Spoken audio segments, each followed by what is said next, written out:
Good evening. This is the Tuesday, October 13th, 2020, regularly scheduled Board of Education meeting. The board has been in closed session since 5:30 for items listed on the agenda. We have all 7 board members present. In accordance with Section 7E of the Illinois Open Meeting Act, the board president and the superintendent have determined that in-person attendance by the public at the meeting is not practical, prudent, or feasible due to COVID-19 considerations, including great difficulty in maintaining appropriate social distancing in the meeting room and nearby spaces given the number of persons who are likely to attend and seek to engage in public participation. Public viewing and participation will be by electronic means by clicking the video button found at Board Docs. Board members will be physically present at the meeting unless permitted to participate by electronic means in accordance with Board Policy 2220. So at this time, I will, let's stand for the pledge.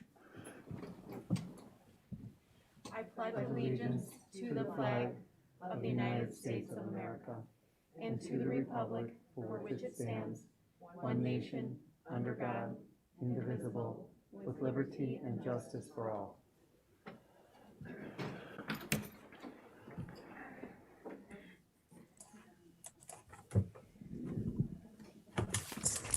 Okay, so for up to, first item on the agenda is public comments. For up to an hour, submissions received before 7 o'clock on the day of the meeting will be read aloud or summarized after stating the name of the author.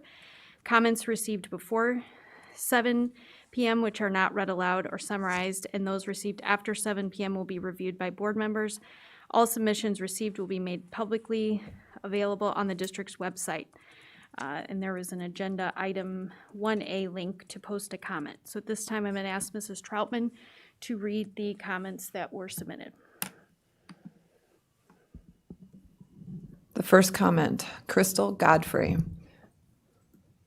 With regard to any current or future hybrid model, preference for 5 days a week, full-time schooling to the greatest extent possible should go to kindergarten and first graders. I believe kindergarten and first grade parents would pay additional fees to secure the necessary building and staffing requirements to run this model, whether it be renting a classroom in an unused part of the Park District or even hiring additional teachers' assistants. Online learning for children who are unable to read instructions and also feedback from teachers is not feasible. Next comment, Elise Fulara. Hello, D205 board members and administrators. My name is Elise Fulara, and I'm the parent of a 5th grader at Lincoln and a freshman at York. I wanted to write in briefly to share my gratefulness for the COVID-19 dashboard that the district has published and is maintaining on its website. I believe this is an excellent step towards the goal of transparency, and I personally find it very helpful even though my children are fully remote for the time being. I know it is something we will be referring to in the future and helping us to make a decision about when, if our children will be making a transition back to any form of hybrid or in-person learning this year. Although our children are remote, their teachers are impacted by any quarantines and positive cases in the schools, and this in turn affects our children's learning experience. My family had an experience with a thankfully very mild positive diagnosis of COVID-19 this past July, and when the kids and I had to quarantine for 4 days longer than my husband needed to isolate, I immediately was able to foresee the complex challenges COVID-19 would place on staffing within a large school system. In a district like D205, where intra-district households are commonplace and when the course of individuals' illnesses may be much more protracted than what my husband experienced, it is a shame that many members of the Board of Education expressed as late as August resistance to considering the realities of how these circumstances will impact staffing.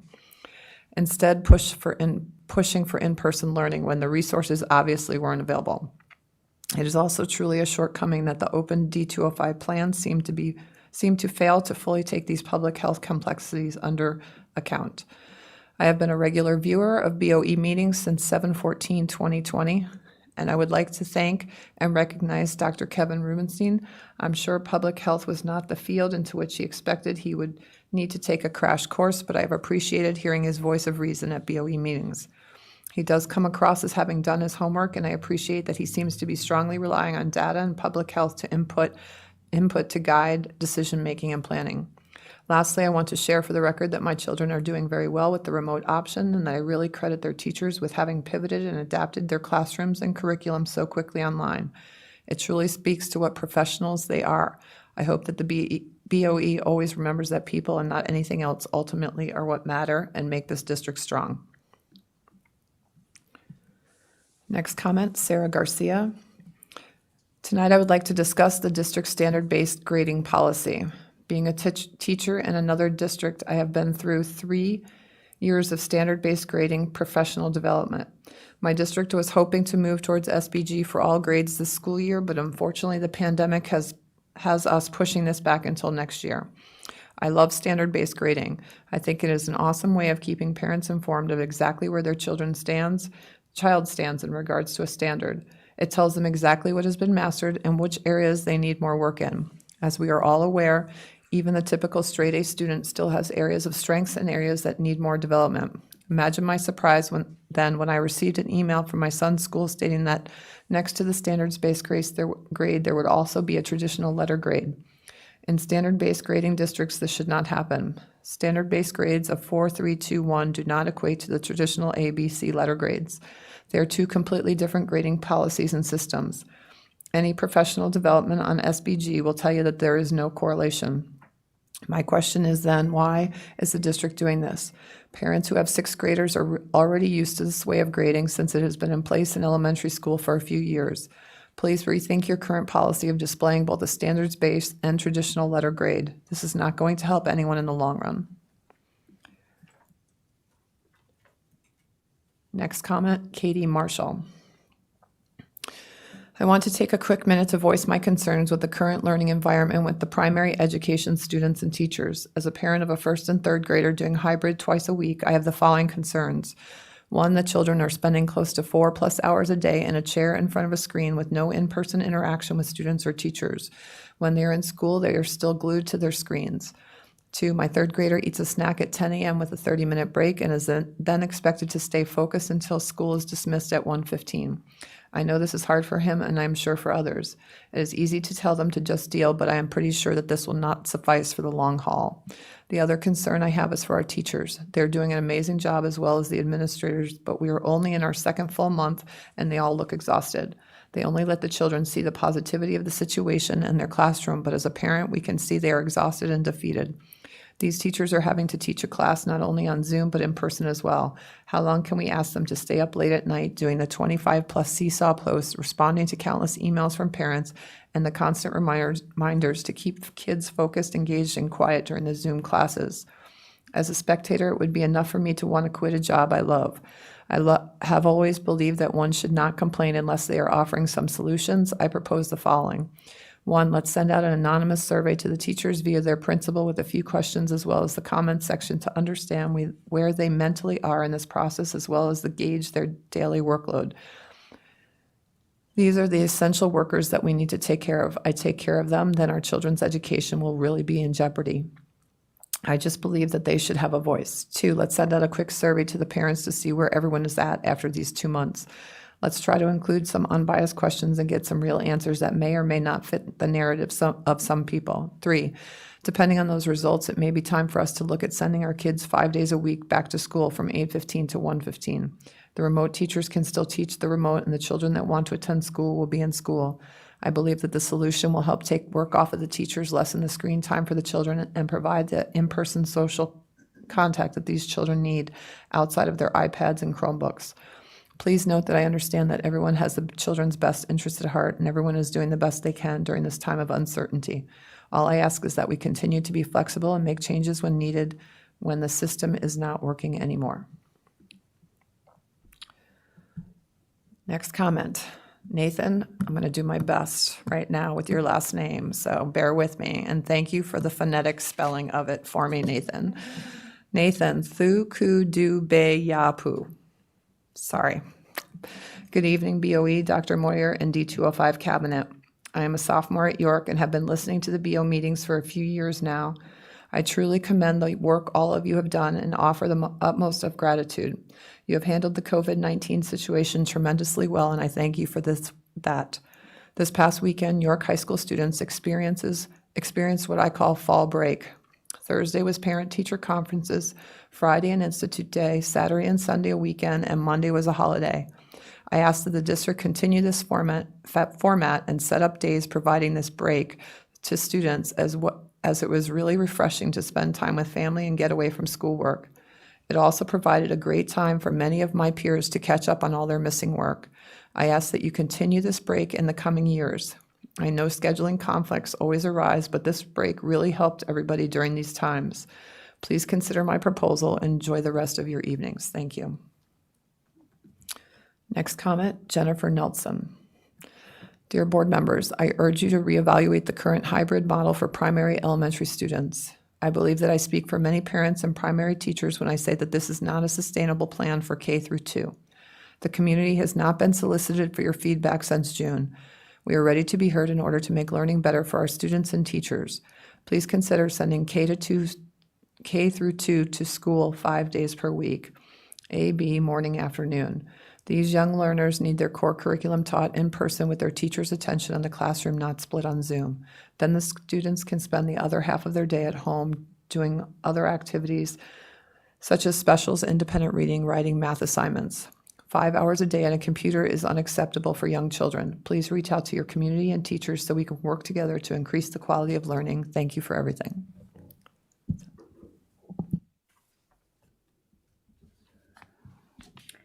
Okay, thank you. All right, so we'll move on to reports and presentations. And the first presentation tonight is the Lincoln Interior Designs.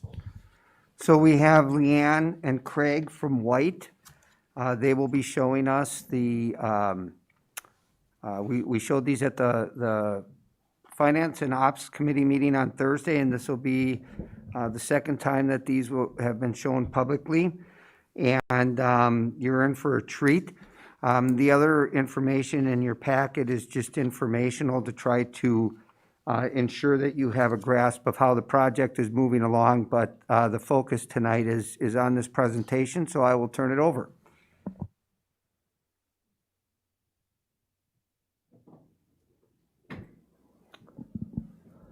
All right. Dr. Moyer, ladies and gentlemen of the board, and distinguished guests, thank you very much for having us here this evening. Always a pleasure seeing you again. Tonight we have a presentation primarily going to focus on the interior development, developments that we've been undertaking here the last several months. But before we get into those specifics, and I turn it over to Leanne, I thought I'd take an opportunity of just reminding everyone where we left off from the last time we got together and we had a conversation. It really revolved around looking at the floor plan, the organization of the spaces, as well as the outside of the building. So we have a few slides that we just want to share with you, get us all on the same page, and then we'll get into the inside.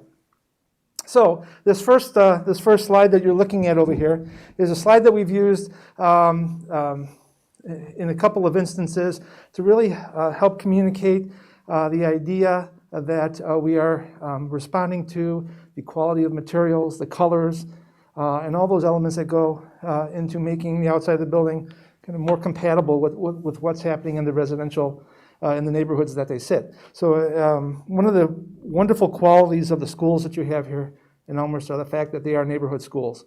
Relating to the surroundings is utmost important, but we still have to remember that these aren't houses. This isn't a house that we're creating. It's a school. It's a school for kids. So drawing our cues from the houses, looking at the materials, whether it's the wood, the masonry, some of the stone, and in particular the colors. Again, kind of reflecting on the fact that we're creating environments for children is something that we look at very closely and that we tried to reflect in the design that we presented to you last time. So this next slide, the next couple of slides, really show two opposite sides of the building. This is looking at the main entrance to Lincoln, and you'll notice the alternating windows and solid panels, a little bit of a wood fiber material, a lot of nice natural light that kind of goes across the front of the building, alternating in front of the building. Certainly on the second floor. On the far left side, you'll take a look at that sort of that white part of the building. That is the storm shelter / gymnasium with access by the public off of the drop-off lane and the parking that is just to the right of the rendering here. And then the lower level there along the first floor, that's really your entrance. A lot of nice glazing natural light, views to the outside, so the people that, the administration that is inside the building, working inside the building, have great sight lines to people that are approaching the main entrance, both at peak times and then during the course of the day. The next image that we're looking at over here is the opposite side of the building. So we'll be standing on the corner of Hillside and Montrose, looking to the southwest. Again, some of the same kinds of things that we have going on at the front of the building are reflected here in just a little different way, because right now what we're looking at here are the neighborhood classrooms, the two-story neighborhood classrooms from this vantage point. So a lot of nice, generous amount of glass on the second floor, kind of alternating between the windows and the solid panels. Then on the first floor, a bunch of punched openings where we're actually specifically framing views from the classroom to the outside and vice versa. And that's where primarily most of the younger kids will be during the course of the day. So that's what it looks like from the outside when we start taking a look at the floor. When we start taking a look at the floor plan. A very efficient floor plan, I guess, if you will. If you remember, we had a conversation a little bit about the corridors and everything that you see in yellow over there, how we kept that to a minimum, and then in instances where we do have walkways and a need for square footage to get from one part of the building to the other, those hallways are used for more than just one purpose. So we're really increasing the efficiency of the building throughout, both on the first and the second floor. But as we look at the organization of the spaces, certainly we look at it in terms of thirds. So on the left side, really where you enter, on the bottom left-hand corner, and then the entryway, the secured entry vestibule, is flanked on either side by the administration as well as the student support offices. Just to the north, we have the storm shelter that we pointed out in the rendering, which also serves as a gymnasium, and then some of the other building support functions just to the north of that. On the far right are the classroom wings, the two-story classroom wings. So we're talking about a total of 3 neighborhoods, 2 stories each, grades K, 1 and 2 on the first floor, 3, 4, and 5 on the second, and then sandwiched in between the classroom wing and the student support wing, sort of the bigger bar, the middle third bar. On the first floor, we're looking at, in that gray area, the dining area with access up to the second floor, which is the library, just to the right over there, and some nice open, generous space for students to navigate from one part of the building to the other. So that pretty much rounds out the organization of the building. What we'd like to do now is take you through some of the details of each one of the spaces and to get into the particulars. So at this point, I'm going to turn it over to Leanne to take you through the rest of the presentation. Thank you to the members of the board, the community, hopefully any students or family members that might be watching, and to the teachers. We are really excited. This project is phenomenal. Our entire team has put a lot of work into this, and it's the buzz around the office. We love working on this project. Your community's been so welcoming. The Lincoln staff that we've met with so far has been just a treat for us to work with. So I want to talk a little bit about the interior feel, and as Craig mentioned, the outside is very important because this is a school, it is a neighborhood, and it's in Elmhurst. So we wanted to celebrate Elmhurst on the inside of the building as well. And so we took upon this idea of incorporating the landscapes of Elmhurst, things you might see in the geography as you're outside and out and about in Elmhurst. If you want to go first. So what we've come up with is each of the 6 neighborhoods, the grade level neighborhoods, K through 5, will have a name that go with the landscapes of Elmhurst. So the first one, the kindergarten, we're calling Spring Gardens. Those are some of the materials and colors that'll be in that neighborhood. So there's 4 classrooms to a neighborhood, as well as a center living room collaborative space. So that'll be branded Spring Gardens, and I'll show you in a minute. There'll actually be graphic signage, so students that are walking down the corridors will know which neighborhood they're in. So it's a way of identifying the neighborhood so they don't get lost in the building and kind of bringing it down to a friendly scale for them. The carpeting is on the left-hand side, and there'll be a couple, 2 or 3 different grayish patterns that are very organic and rich that will be throughout the building to unify it. But then each neighborhood will have a definite color or 2 colors that kind of bring in their theme into that neighborhood. Again, the paint colors will reinforce that, and the student will know, if they're a kindergartner, I'm in the Spring Gardens. Next slide. And then first grade is River Creek. Again, a different color palette, the same gray carpets, bringing in some different accent paints, and then the signage that will be there for them so that they know they're in River Creek. Next slide. Second grade, Sunny Meadows, representing a meadow that you might run in, jog in, or see somewhere in Elmhurst. Mixing in some yellow, some lighter colors, some bright colors for the younger students on the first floor. Next one, RJ. Prairie Path. As we move upstairs to the third, fourth, and fifth grade, their color palette might be getting a little bit more sophisticated and grown up for them. Next slide. Fourth grade is Stone Quarry. Very rich. And finally, that's okay. Sorry, go back to fifth grade. That's, fourth grade is Stone Quarry. Next one, RJ. And then fifth grade is Autumn Grove, a very rich, deep palette for the fifth graders. And then finally, pulling it all together, that center spine that Craig talked about with the dining leading up the learning stair to the media center, the whole center heart of the school with all the neighborhoods is uptown. And so that will have some colors and some rich palettes in it, bringing all the colors together and really celebrating the heart of Elmhurst itself with uptown. Next slide. So this is what the palettes look like, and as we build the spaces and the rooms and bring the paint and the furniture and carpet together, you can see that on the color wheel, different colors relate to each other, and they repeat just in different areas of the building. So it all will mesh together and be tied together with some of the wood materials and the carpeting itself. Next slide, RJ. So I'd like to show you some pictures. So this is one of the neighborhoods that we've talked about where you can see in orange, there's 4 classrooms. So let's say this would be 4 first grade classrooms.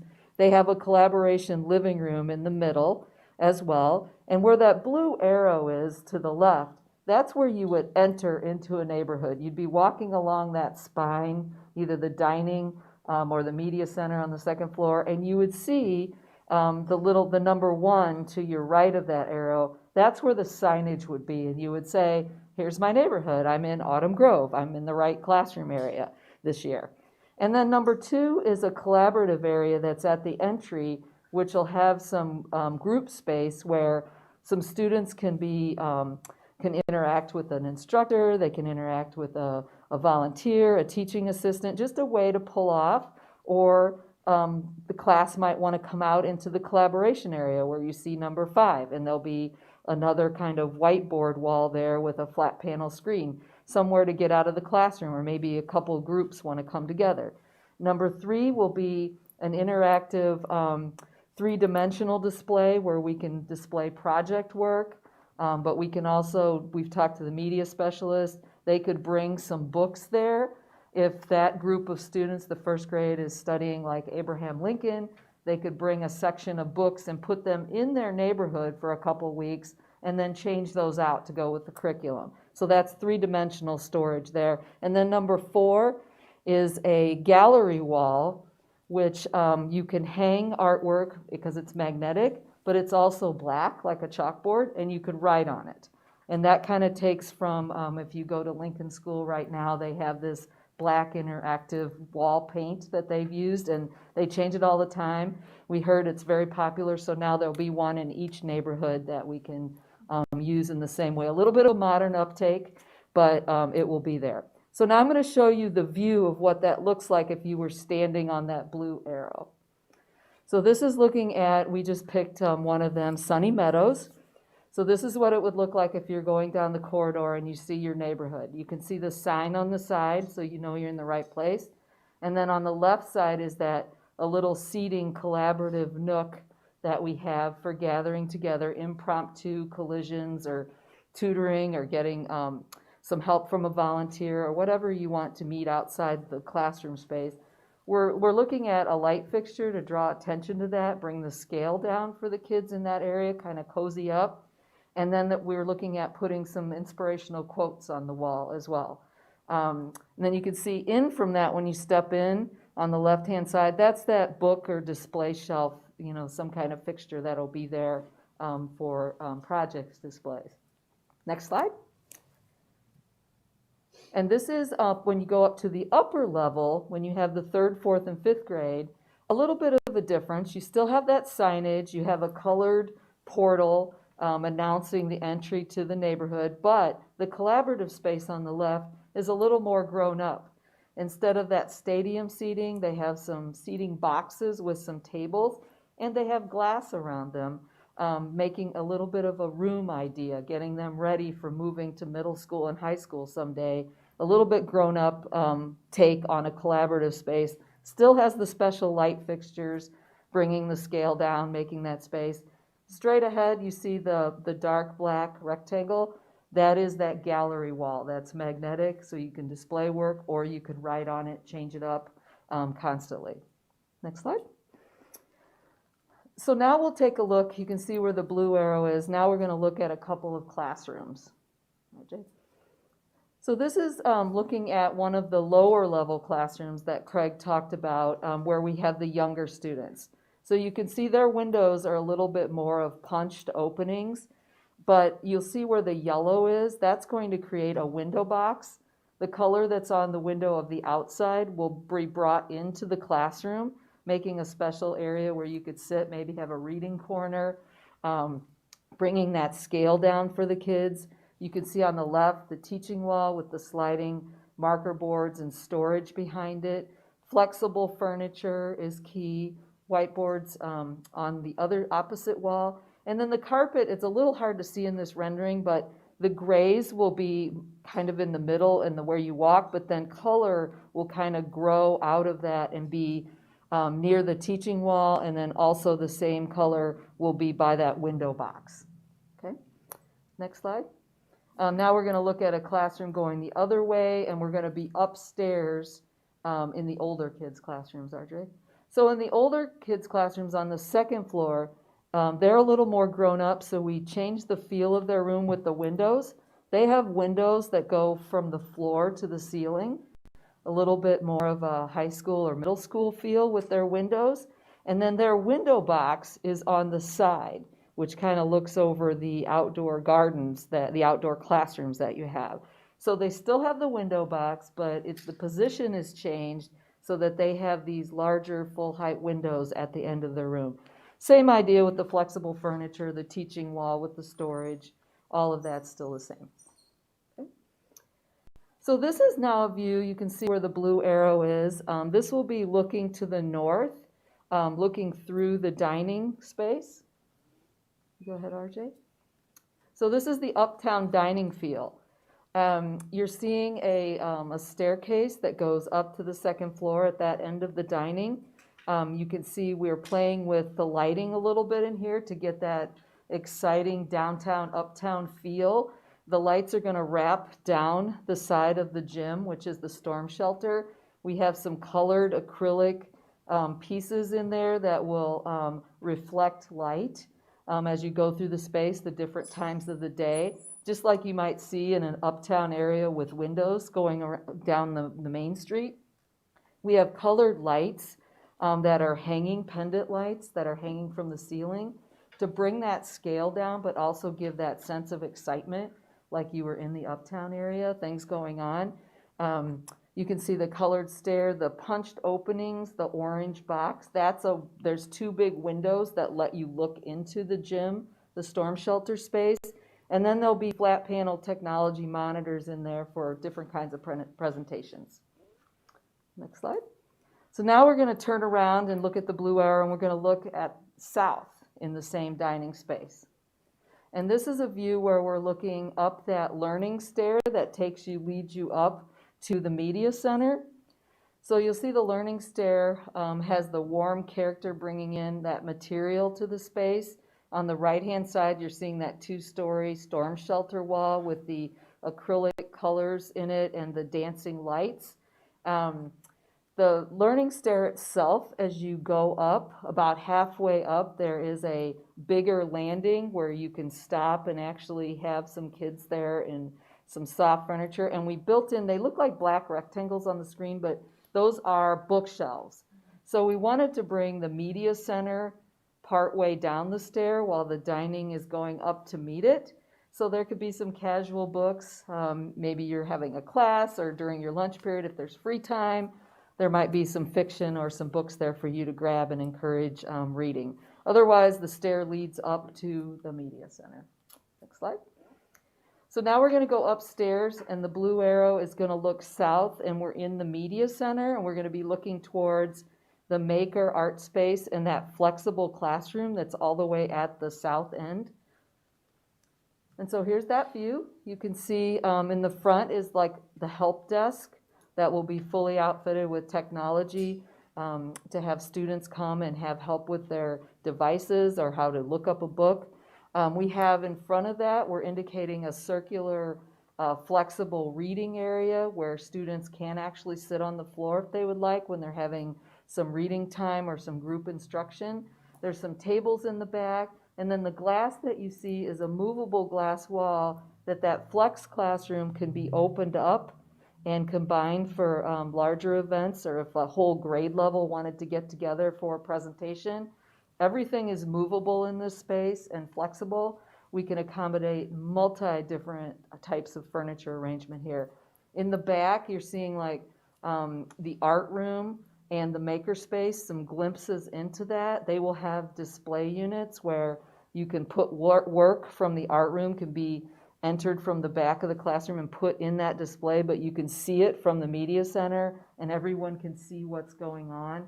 We're trying to put learning on display. It kind of piques people's interest. What's going on in art? What's happening in the makerspace? I might like to try that. Again, very flexible and open for them. Next slide. So the last piece I wanted to show you tonight is when you come into the front entry, the secure entry vestibule, and you go straight ahead, there's a lobby space there. And we're devoting that to the heritage of Lincoln School itself. Kind of the heritage lobby or the heritage wall, but that stair that's there is open and you can go directly up to the media center. So that ties this end of the building together. You go ahead, RJ, you can see that.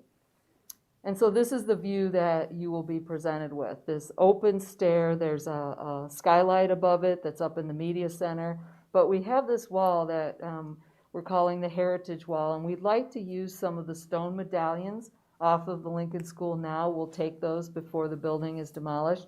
And we'd like to come up with a way to honor them and then also have a graphic timeline that perhaps tells the history of how Lincoln School came to be in Elmhurst from then to now.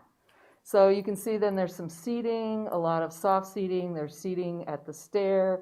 You know, this area is open for anybody in the building to use, or if guests are coming and they're having a meeting with counselors or with the office staff, there's multiple places in this building to go besides just being in the rooms and making use of all this corridor space that Craig was talking about. There you go, RJ. So that is our idea for the interiors with the Landscapes of Elmhurst. So where we're at in the schedule is we are finishing the construction drawings for November 4th. ICI will be putting them out for bid. We'll have bids coming in December and be coming to the board for approval in January. Okay, thank you. I mean, it's beautiful, very exciting. Thank you. There any questions, comments? Margaret? Thank you very much for the presentation. Just to be clear, and I know this is the case, we heard a lot about stairs and everything, but this building is fully ADA compliant, right? It is. There is an elevator. When you were looking at that stair to the lobby, straight ahead of that, right in the main entry is the elevator. Correct. Okay, Beth? I just had a comment. Looks great. It's beautiful. I love the flexibility that you guys have built into the space, the movable walls, the collaboration spaces, and the different areas that can be used for different things, as we found is an asset, especially during this time in our spaces. And then the heritage area, I really like that, and thank you for putting that in place because I know that was a really important part to the community there, and they wanted to be able to incorporate some of those things. So thank you for doing that. Thank you. Our pleasure. I'll just echo Beth. I mean, I was present at Lincoln for the 100-year celebration, and seeing how many community members that, currently live here that went to Lincoln come back and visit Lincoln, it was so important to them, and I think this is such a great tribute to it. So I appreciate that whole space and the timeline of Lincoln. I've dug through many of those boxes of old photographs, so you're going to have lots of options. Well, we're gonna need some content. There's tons of them in there. We're hoping to form a little small committee to work on that. Jen Barnaby, I I'm think, quite yeah. positive the PTA has control over lots of those boxes, Awesome. and there's lots of pictures, old albums, and everything. So Oh, you'll have great. lots of material to work with. So Great. thank you for that tribute to that school. Absolutely. Karen? And for the heritage, I know that you display the exterior of Lincoln, but I know that there's some interior novelty. So you're looking at both interior and exterior, correct? We are. We recently walked through with Todd and ICI and a couple team members from White, and we went through with Jen, and we went throughout the building and identified a list of things that she's going to work with, and she's going to document them and take pictures. But one piece I know that we're going to incorporate is the wood arch window that's above your media center or your library now. We're going to take that wood arch, and in that same lobby, it didn't show in the view, but probably where you were standing, there is a hospitality bar, which is really a coffee station that's in there, and we're going to make that part of it as a welcome center. If you have people, parents, or anyone coming to the building, they have a place where you could get a water, a coffee, and it's right there in that lobby. And I know that you referred to Jen as the principal there, but have you talked to some of the community members that have been around of some unique things, I guess? You know what I mean? It's the heritage. She's been spearheading Okay. that up because of COVID. We haven't had a lot of, extra, but she's been very collaborative at sharing their comments with us, yeah. Great, thank you for. We also the- have a community committee that's helping coordinate some of that as well. Yeah. So there's been multiple voices, and there will continue to be. Yeah, And thank you for, I Absolutely. think that's important. thank you. Is even though we do have COVID, that we're not physically meeting like we would in the past, but the voices and the heritage of the people who, as Courtney said, in the 100-year, put a lot of work into it, know the novelties, so Yeah. good input for you. Yeah, and for we those who enjoyed our haven't been tour. around. It was beautiful, yeah. Yeah. Thank you. And lastly, I still have to put the plug in. Every time I see River Creek, we do have a Salt Creek since we have a stone quarry and all that. I'm going to put it out there if nobody else has. I know you heard it from the Finance and Ops Committee, Creek. but it's Elmhurst, it's Salt Creek, but picky comment. Okay. All right. Thank you so much. Sorry. Karen, I will add to your comment that we also have a Golden Meadows and Wild Meadows parks, as maybe opposed to Sunny Meadows, but just saying. Thank you. All right. Thank you so much, and we'll see you soon. All right. Before we move on to the next one, I just want to interject. I brought this up before, but I just wanted to reinforce that Todd and Bev are working on some type of a plan to allow any board members that want the opportunity to visit some of the new office spaces and other things that have been going on around the district, so that you can check that out and see what they look like.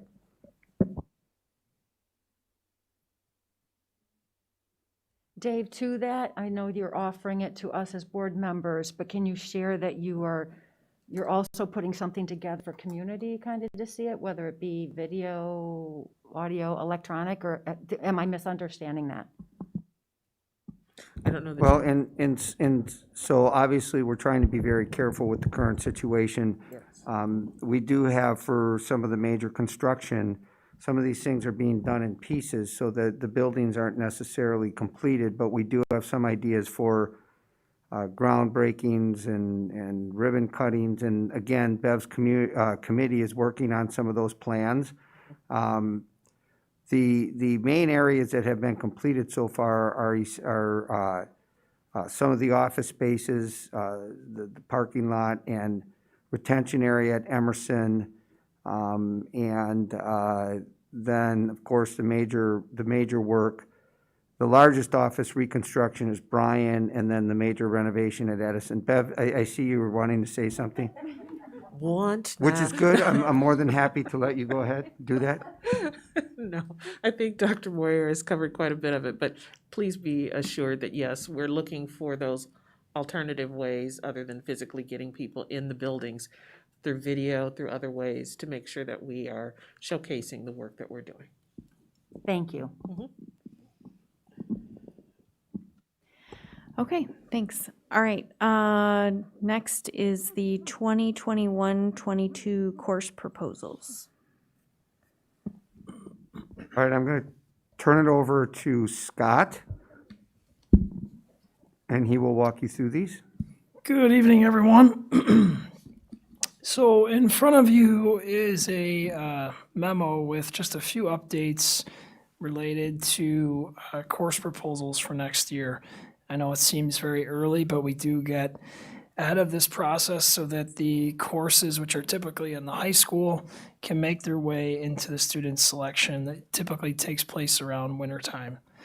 Prior to talking about the course for proposal this year, I just wanted to highlight a new format that we are using this year that I think has significant improvements.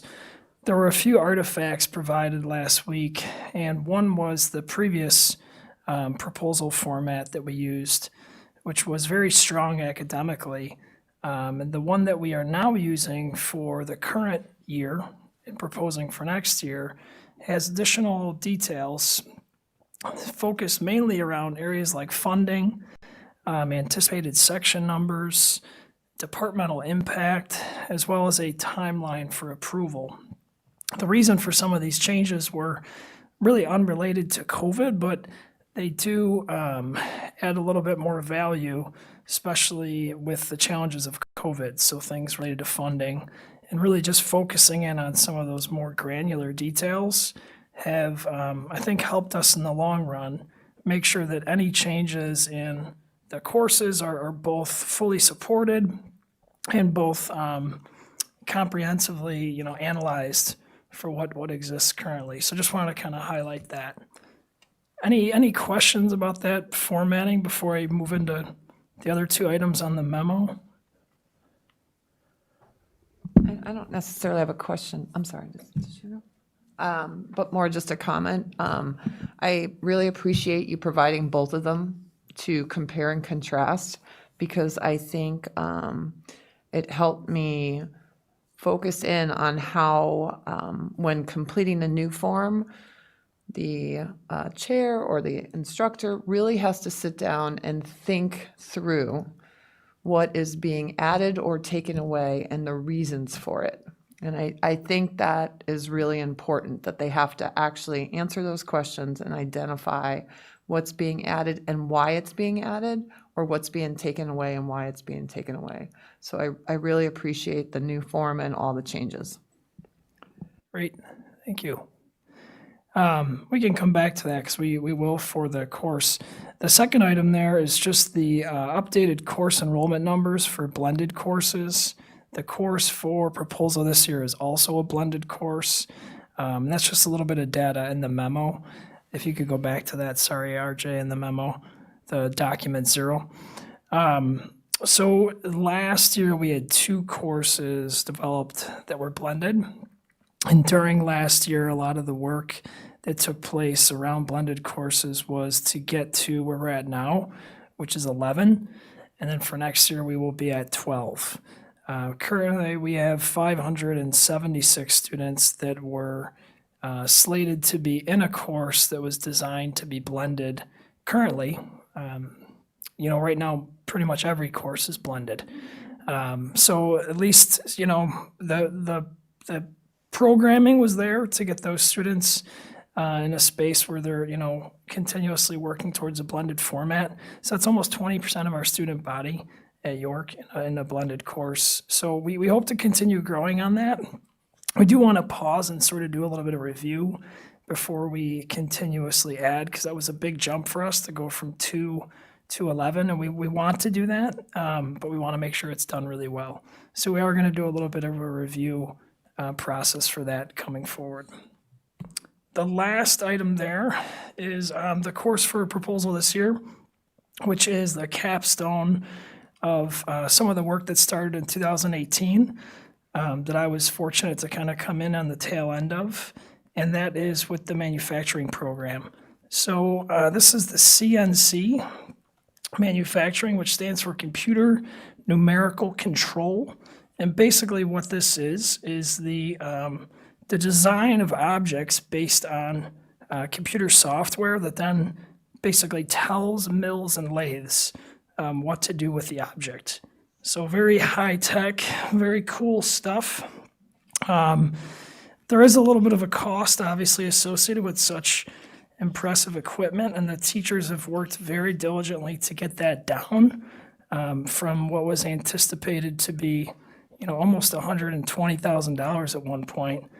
With the use of grant funds, we're anticipating this course to cost roughly $28,000 to design with the equipment. So that is the recommendation for next year. Thank you, Dr. Grins. Questions? Jim? Couple of things. Just 2 classes this year. That seems to be down considerably from what we've seen in previous years. Is that just a sign of the times, or is there a concerted effort to decrease the number of new courses that we introduce? We did have others that came forward. Some of it is, just making sure that what we add on is, comprehensive. One item was around the incubator program, and then, continuing that. And at York, the thought was, let's make sure that we've got this figured out locally and that we do it really well, because we've only really had 1 year of it. So we are trying to just be really, really thorough with any course that comes forward, and making sure that, that it's thought out, that it's financially funded, and that, the curriculum is there to build it. So I don't know that it's necessarily with any intentionality. It might be just more a result of just the timing. Got it. Okay. And then my other comment was thank you for, with these blended courses, thank you for taking a pause to review. When I had the opportunity, I just want to remind the board, when I had the opportunity to see what Huntley High School was doing with blended courses, and they have a whole lot more of them than we do. But we're quickly getting there, because one of the things they pointed out during the tour of Huntley was that once kids experience these blended courses, they want more. But the thing at Huntley is their work, and think about it, we have got 30 kids sitting in a classroom in a normal class. In a blended course, maybe there's 10 kids in the classroom at any one time. The question is, where do the other 20 kids go? So the more blended classes we have, the more alternative space we need to provide for kids. Huntley had taken a big gymnasium and turned it into what I think they call it the hub. And that was just a space dedicated to where these kids can go to work on their blended classes. So thanks for considering that as you take your pause. It's just something I think as we introduce more, the board's going to have to deal with in the future is where do we provide more space? Karen? I wanted to commend everyone who's involved with the thoughtfulness that went into this. I know that we, as a board, have been working on it for a number of years, and it seems as though this year it really came to life for me, for us, of the thoughtfulness of how we're thinking about the students in our district and at the last 4 years. How are they prepared to get, up through the district, up to York, and then what do we offer them, and what are the pathways? And the way that it was presented was so telling. of the work that everyone's done. And so I wanted you to kind of see it through that, and I hope everyone that's worked on it and our staff either listens to this or somehow gets that message, because it's very much noticed. The way that you even outlined, and I think it's Joe, right? I don't have it in front of me, but Joe, okay. You could, I was at, there as we were proposing that, and I know that he was excited about it, but it really shows through here, just how he's thinking about his department, interdepartmental with the computer science and business. And I know that for a number of years ago, and for a number of years consecutively, we would have a lot of course offerings asked of us to add and none to remove. And, it was not clear as to, how does this impact what classes that we offer, what we call it pathways now, but you know what I mean? Helping the students and parents identify kind of a sequence of classes and how classes interact in different disciplines. And we've come a long way, and people have done a lot of work. So, that to that particular class offering that you're proposing, and then bigger picture, we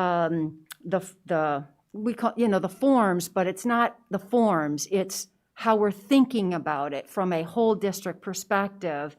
And so it's very valuable, the changes that you made for this year. I, as a board member, and we as a community supporting the education system, want to thank you for looking at it that way, because we all need to be looking at it. None of this stuff is cheap anymore, and everyone is struggling, and therefore it's important for us all to be understanding it more so, and this really helps. But a big thank you to our volunteers and our donations. That's significant, and I think that, it's important for us to recognize that too. Yeah, that's a great point, actually. We've had significant support of this program, everyone from the foundation to TMA grants, and I think you're right, and I'd be remiss without highlighting Wendy and Dan and Joe as well. They have done a lot of rebudgeting, and they've been very, very smart with how they've gone about this, and just very impressive along the way. Everything from the way they teach to the, nuts and bolts knowledge, pun intended. I mean, they really know everything that they're doing from the floor into the computers in that class. It's really cool to see. It's a great life ready, as we talked about it at last meeting, college, career, and life ready. It's a good career and life example. Anybody else? All right, thank you, Dr. Grenz. Okay. Next on the agenda, we have the annual key performance indicator report and school improvement plans. And just before I turn it over to Dr. Moyer, this is every October we look at what we call key performance indicators, which are how we're measuring the performance of, in this case, our students. We also have key performance indicators for the district, but tonight we're going to talk about student measurement. And we also, 2 weeks ago, I guess it was, we had a meeting where we discussed key performance indicators and, moving forward as we kind of tweak things and look at the things we want to make sure we're measuring, particularly around college, career, and life ready, and make sure that the measurement tools, metrics we're using reflect our vision and goals for both the students and our district. So I just wanted to give that little bit of background before I hand it over. So it's all yours. So Mary Ann's going to start this presentation off. What we did is we put together for you the traditional KPI report, but then we also tried to include in the presentation some specific examples from October 9th of how we're trying to structure the work to advance and support the KPIs and the operational plan.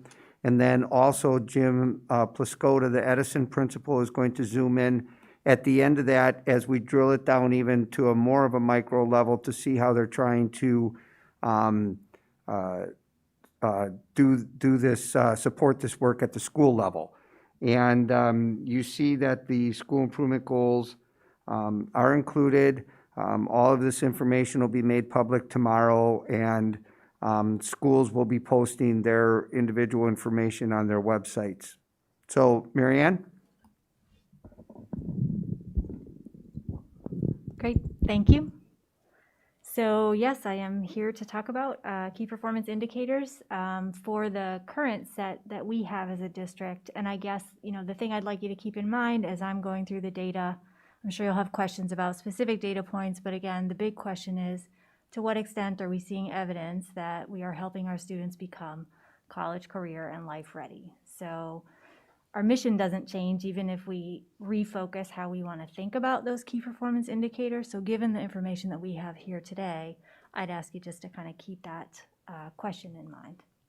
So I'm going to talk about some data. I'm going to hand over to Nikki and Scott to talk a little bit about some of the next steps. And then as Dr. Moyer mentioned, we'll hand off to Jim Plascota to talk about how school improvement is lining up at Edison School, and I can see his little face on the Zoom meeting there.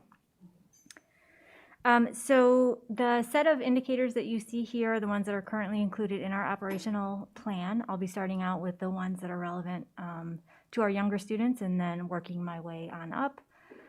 Because of the cancellation of state tests last year due to COVID, we don't have growth or achievement indicators at the elementary middle school level based on the IAR, or Illinois Assessment of Readiness.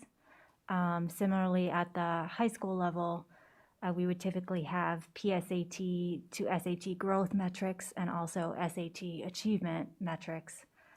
We don't have either of those available to us this year. If you can go on, RJ.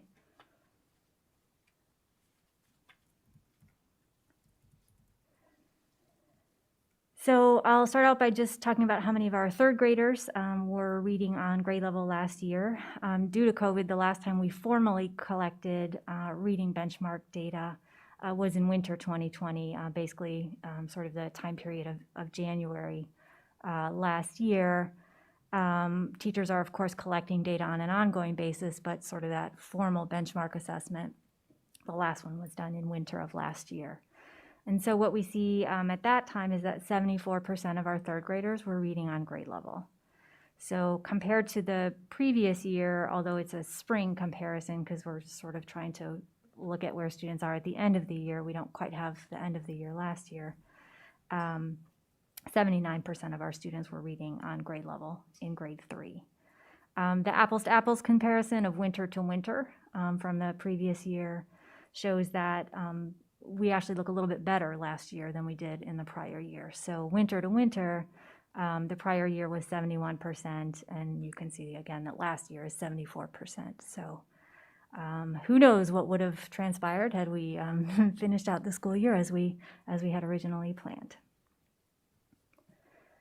So when you break down the numbers of students who are reading on grade level by a variety of subgroups, you do notice that some students are less frequently on grade level than our students overall. So for example, 45% of our students with IEPs are reading on grade level at grade 3 compared to 74% of students overall at that grade. You can go on, RJ, thanks.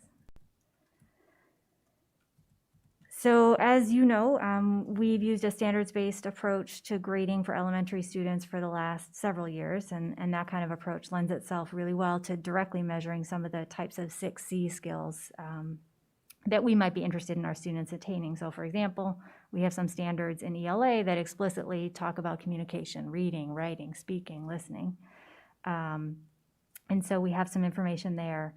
We also have some process standards that hit on some of the other 6C skills, in particular collaboration. So What this slide is showing you is teacher ratings of students based on some of those standards. Now, I just took a sample of students, 3rd and 5th graders, just chose those grade levels as samples. And I have trimester 2 data instead of end of year trimester 3 data, given where things landed last year. So for collaboration, the percent of students who were rated as consistently meeting that standard of working cooperatively with their peers was 88% for 3rd and 5th graders. Critical thinking, which is a little bit of a mishmash of some standards in math and some standards in ELA that relate to things like analyzing and interpreting information. So we see 57% of our students were rated by teachers as proficient. And then similarly, communication, 63% of students at 3rd and 5th grades were rated proficient for those speaking, listening, and writing standards. Those numbers, so the collaboration numbers are just about the same as last year. The critical thinking and communication numbers are actually down a little bit from the prior year.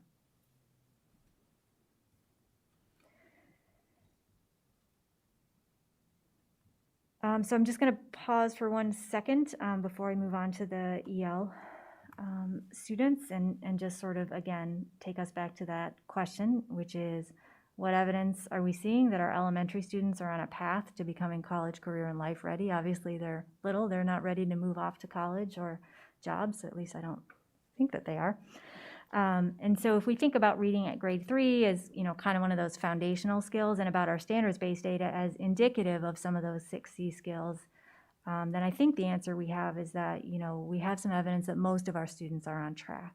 But it isn't necessarily true for all of our students. We do have some gaps to address. So one of the particular subgroups that's been a distinct part of the KPI since I got here, this is my 4th time doing this presentation, actually. So since I got here, is our English learners and looking at their progress towards proficiency. So before I get to the EL progress, actually, if you can stay on that one, RJ. I just thought it might be helpful for context to do a quick reminder about what our EL population looks like across the district. So overall, we have about 10% of our students who are classified as English learners. But of course, you'll notice that these numbers vary quite a bit by school, from more than half of the students at Fisher to about 2% at Bryan. You can go ahead, RJ. So in terms of thinking about those students and their progress towards English proficiency, the state accountability system has an expectation that students become English proficient as measured by the state's English language proficiency test, the Access test, in 5 years. So this year we had 51 students become proficient, meaning they exit services, and about 85% of those students were within that 5-year timeline. Last year we had a similar number. It was 84% of the students who exited were meeting the exit criteria of 5 years. So that box that you see there, overall of all the students that tested, 7.1% of them exited. And you'll see I have a comparison number just for the state there, which is just a little bit above that. One interesting thing that I did want to highlight is that if we just focus on the EL student group enrolled in our dual language program, what we're seeing so far, and it's early days, but they're growing much faster in their proficiency than their EL peers who are not in that program. So again, early days, but that's some promising news, I think. Mary Ann, can you please just take a second and explain what we had attempted to do last year with creating some better metrics for our dual language students that got interrupted in the spring, and what we intend, that we will, moving forward, that we have a plan to try to take a look at a little bit more granular level how our dual language students are growing? So what we had grandly planned to do was assess our students in the dual language program to look at both their language proficiency in English and Spanish in the fall and then again in the spring. We were not able to do that for a variety of reasons. And so we are planning to do that this year, but we're scoping it down a little bit just because of the limitations of the classroom environment these days. So we had planned to look at reading, writing, listening, and speaking. And so we're going to just focus on the listening and speaking areas and the English and Spanish proficiency in those via an external assessment that's aligned to the access test. And then we have some other metrics that we already have in place, for example, F&P, that will get us some of that reading and writing information. So we don't feel like we have to do that separately and additionally in terms of burden for those students and teachers. So what happens with when, and some of you may recall these conversations, some of you may not, but when we were advocating for the dual language program, we explained that sometimes the achievement, and actually typically the achievement on the traditional standardized tests by sixth grade, dual language students will outachieve their grade level peers irrespective of any other variables in both math and ELA. However, in the early years of the program, their achievement can lag behind their peers a little bit, and we wanted to be able to demonstrate to you and the parents that yes, indeed, these students are growing on the trajectory that they're supposed to be growing at. Right, and to the extent that this is the program for EL students, these are their services that, again, that they're growing and moving along in their English language proficiency. So again, if we kind of step back for a second and, think about college, career, and life readiness, if we think that being at least proficient in English is something that our students need as a foundational skill, I think we have some evidence that most of the students are becoming proficient kind of in the time frame and according to the state's definition. One thing that we may want to think about, though, is when those students exit services, there's an academic language component that sometimes can lag, and so we do see sometimes that our former ELs may struggle a bit, and that may be something that we want to think about in terms of future KPI work. So I am now going to move on to high school and post-secondary indicators. And maybe no one else likes these indicators, but I do. So, from my point of view, one of the best indicators I can think of about whether or not we're preparing our students for college is just looking at the numbers of kids who actually go to college and stay in college. So if the colleges are accepting them and they're enrolling, then that seems like that's kind of the ultimate test of college readiness. And so what we see is that about 85% of our students enroll in post-secondary education within a year after graduating from us, and that includes those who are going to 2- and 4-year institutions. The national average for low poverty schools, which we would fall into that category, is 79%, so we're actually above that average. And in fact, we're in the top quarter of higher income schools in terms of college enrollment rates nationally. In terms of actually completing a degree, so about 2/3 of our students actually complete a degree in 6 years or less, which is the kind of new typical metric for college completion compared to a national average of 53% for low poverty schools. So the vast majority of our students are going to college, and most of them are completing. It's kind of hard to know, of course, if readiness is a factor for those not completing, or if there are other issues at play that we don't know. We can just see what the numbers are. But I think it's a number that's worth knowing, even if it's not one that we can necessarily fully explain to ourselves. So if you can go on, RJ. Another way to think about how well we are preparing our students for college careers in life is just to look at the types of experiences we're providing for them in high school. So it certainly seems easier to be able to find success in college or the workforce, or even to consider going to college if you've had some opportunity to experience the type of work that you'll encounter in those environments.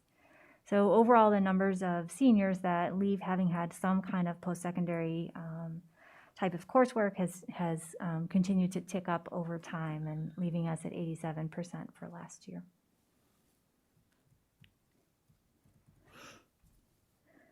So you can go on, RJ, thanks. This slide and the next few all focus on AP in particular, although, as you saw in the previous slide, our students are having other kinds of post-secondary experiences as well. Last year, just over half of our students participated in at least one AP course. And that's, as I think I say maybe on the next slide, largely due to the fact that we had a new freshman course that had quite a large enrollment in it. So the previous slide was looking at the percentage of students taking AP courses. This slide shows the numbers of AP course enrollments and the tests taken, which can, of course, reflect the fact that students can be enrolled in multiple AP courses and take multiple AP tests during a given year. So these numbers have also increased from previous years. Again, that's, due largely to the introduction of the new AP Human Geography course. We did see some other increases in enrollment in a couple of other courses, particularly AP English Language and Calculus AB. And the rest of the courses were relatively steady over time in terms of enrollment. So on average, our students take something like 1.6 exams. The truth is that about 65% of our students take just one exam in a given year, at least in this previous year. And then another almost 30% take two or three, and then there's a small number of students who take a lot. So just looking at the course enrollments, some student groups are participating less frequently in AP courses than their peers. So for example, 2% of AP course enrollments represent students with IEPs, even though they are 11% of the total student population at York. So the groups that are underrepresented relative to their numbers in the student population are EL students, students with IEPs, Hispanic students, low-income students, and to a smaller extent, male students.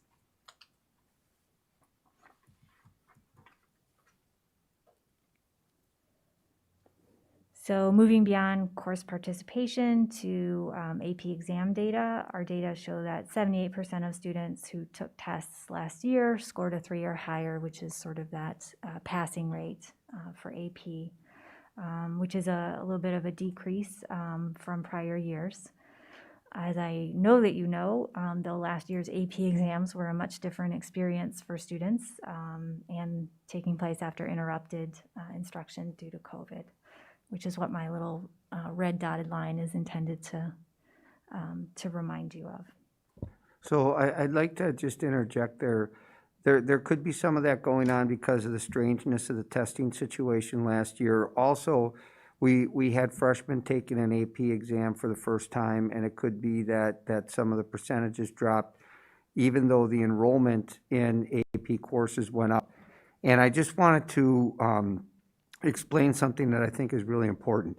If we fixate on percent pass rate, we will work against ourselves by having teachers working to keep kids out of classes if everybody thinks that that's the only goal. So the way you try to look at improving AP is increase enrollment, first and foremost, then secondly, increase the number of tests taken, then increase the number of 3s or more, and then, as your fourth step, focus on the percent pass rate.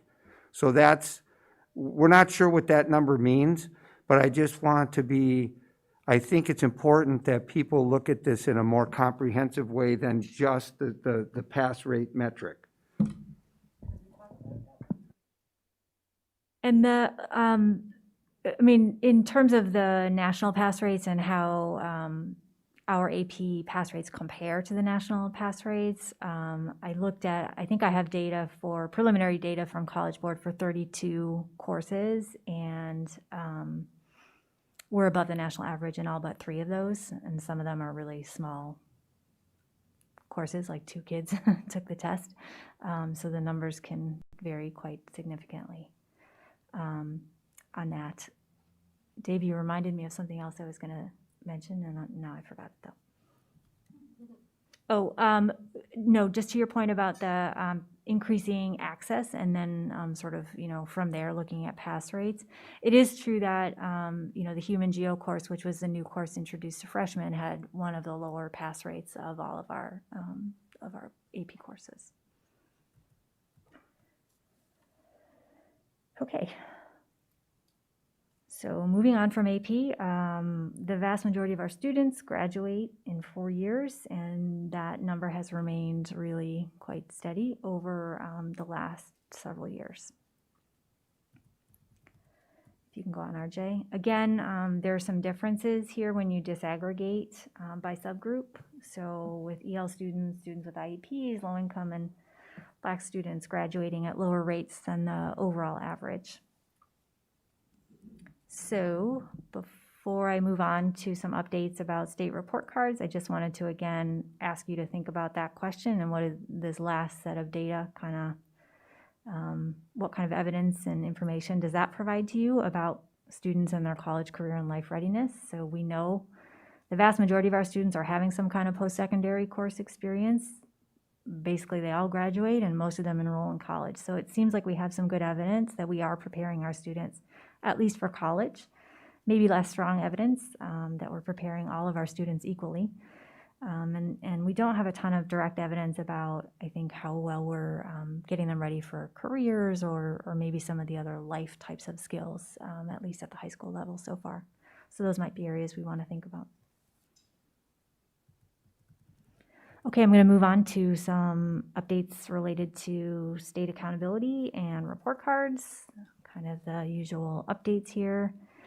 So the big change for this year in terms of state accountability is just that there are no new summative designations being calculated by the state. So the designations that were made last year, this is the process by which the state takes a whole bunch of information and puts every school in the state into 4 categories, is not being done this year. So the categories that we were placed in last year will be the same categories that our schools are in for 2020 as well.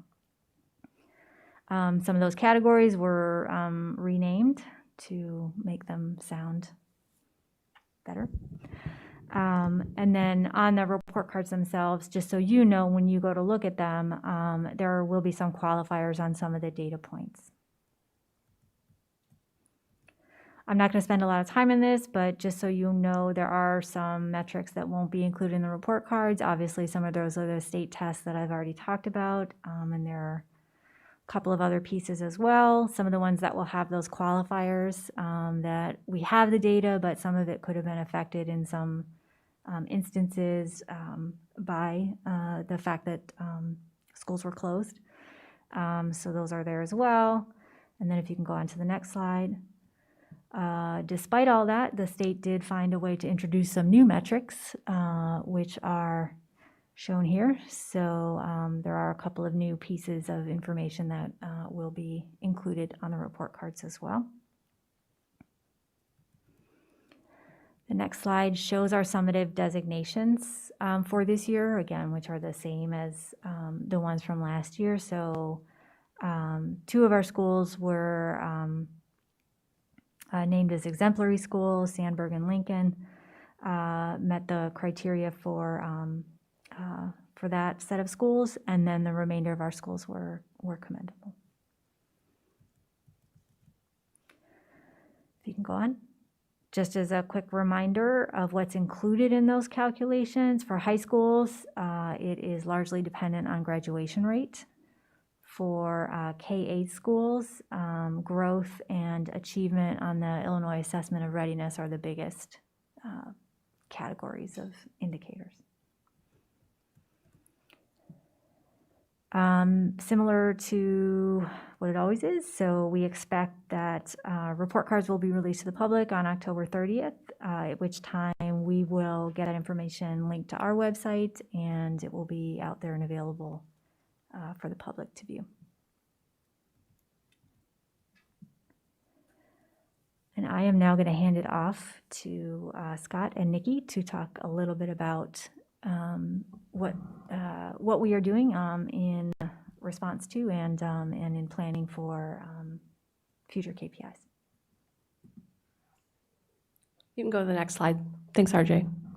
So as you know, our 100-day goals, our district 100-day goals, which our buildings obviously are emulating in their buildings, are to focus on our professional learning communities, so getting out of question 1 and into questions 2, 3, and 4. I'll talk a little bit about that in the next slide. Focusing on standards and personalizing learning for students. And then Scott will talk a little bit about the technology integration. You can go to the next slide. Thanks.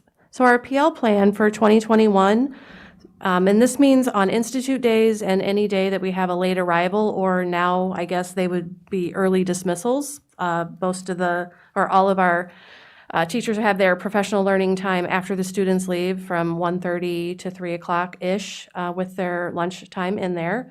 And we really focused our time at First Team last year doing a root cause analysis about what our KPI data is telling us and why it is the way that it is. And our principals told us that we needed to provide focus for them and for the teachers. We needed to really take a look at the standards and unpack them, meaning what is the standard actually saying that students need to know and be able to do?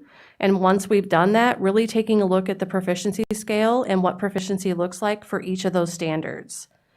Creating common formative assessments together in our PLCs, and then calibrating, using those assessments, administering the assessment, and coming back together in a PLC to calibrate how the assessment was administered, what the data was telling them, and then making instructional decisions together as a team to move forward.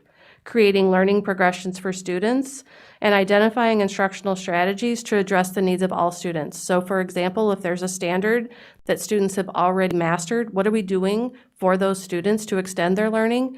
And what are we doing for the students who have not mastered that standard yet? So on October 9th, Dr. Moyer started us off in the morning. You can go to the next slide, RJ. Dr. Moyer started us off in the morning with just a quick introduction to the teachers.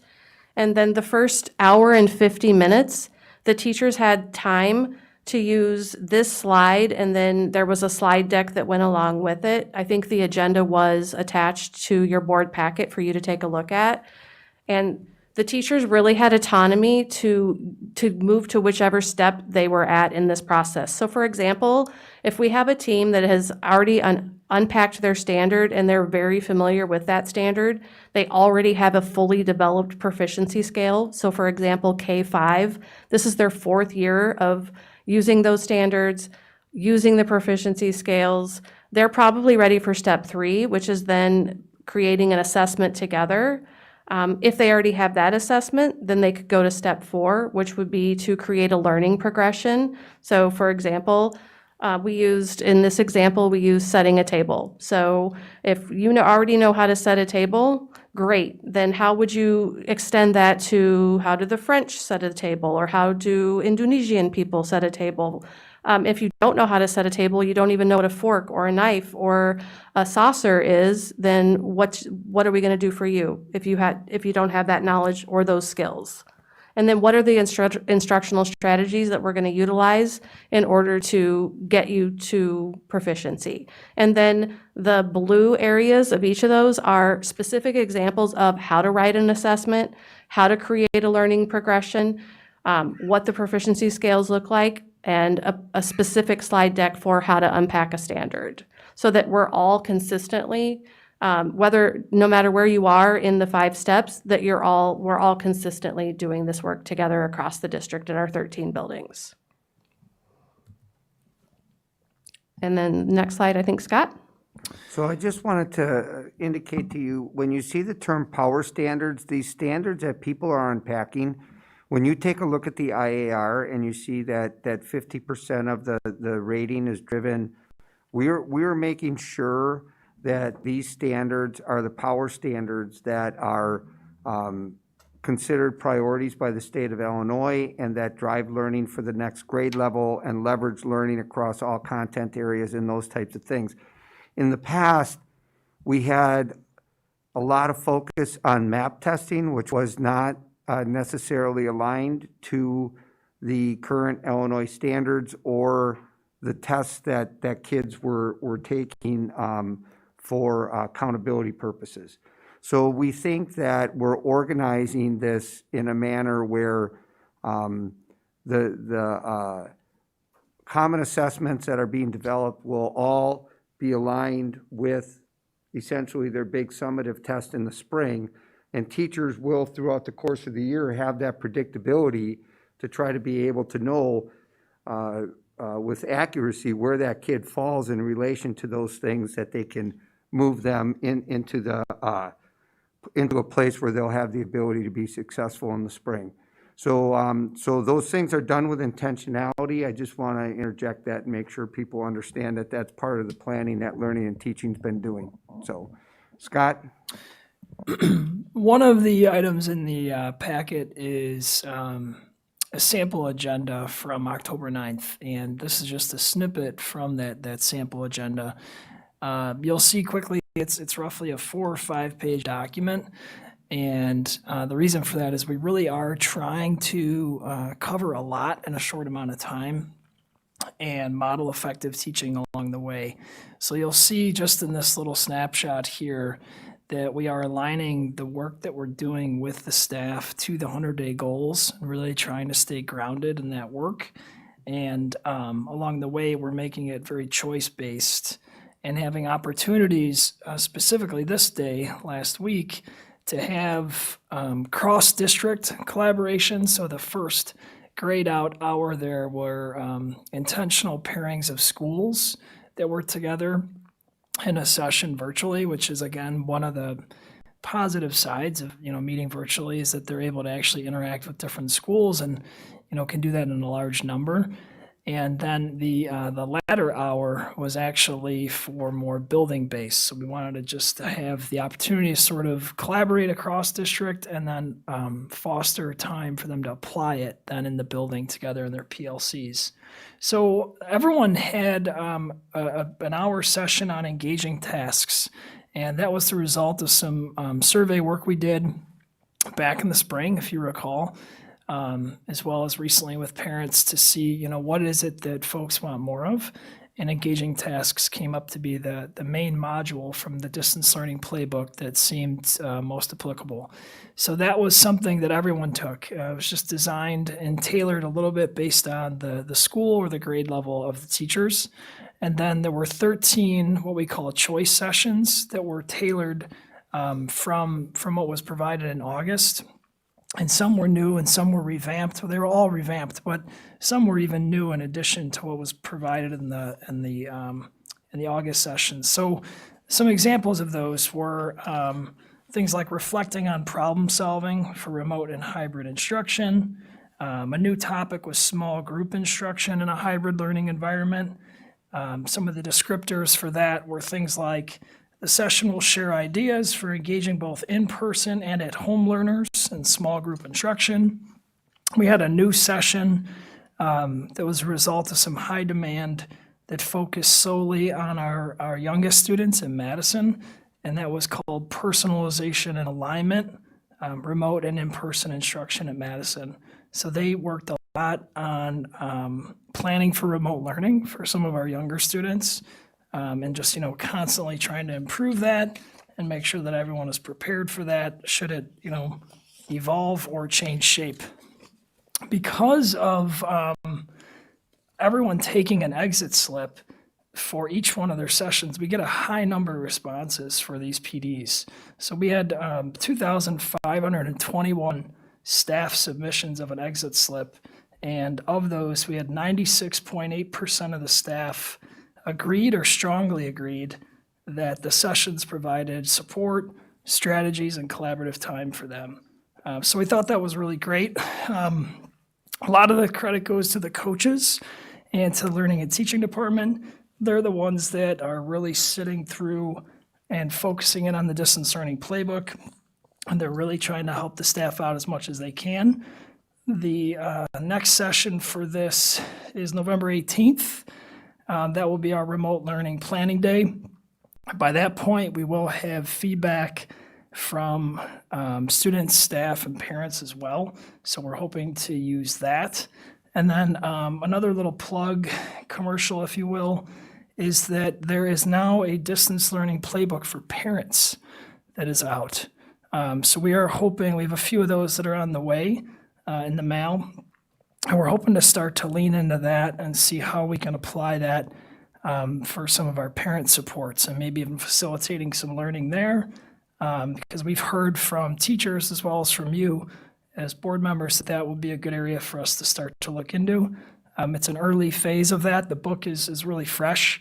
And I think is admittedly, honestly, and I'm not making this up, I think this book is one of the top 3 bestsellers right now. And I really mean that. Like, I think it's off the shelf. So they adopted it into a parent version as well. So hopefully stay tuned for more on that.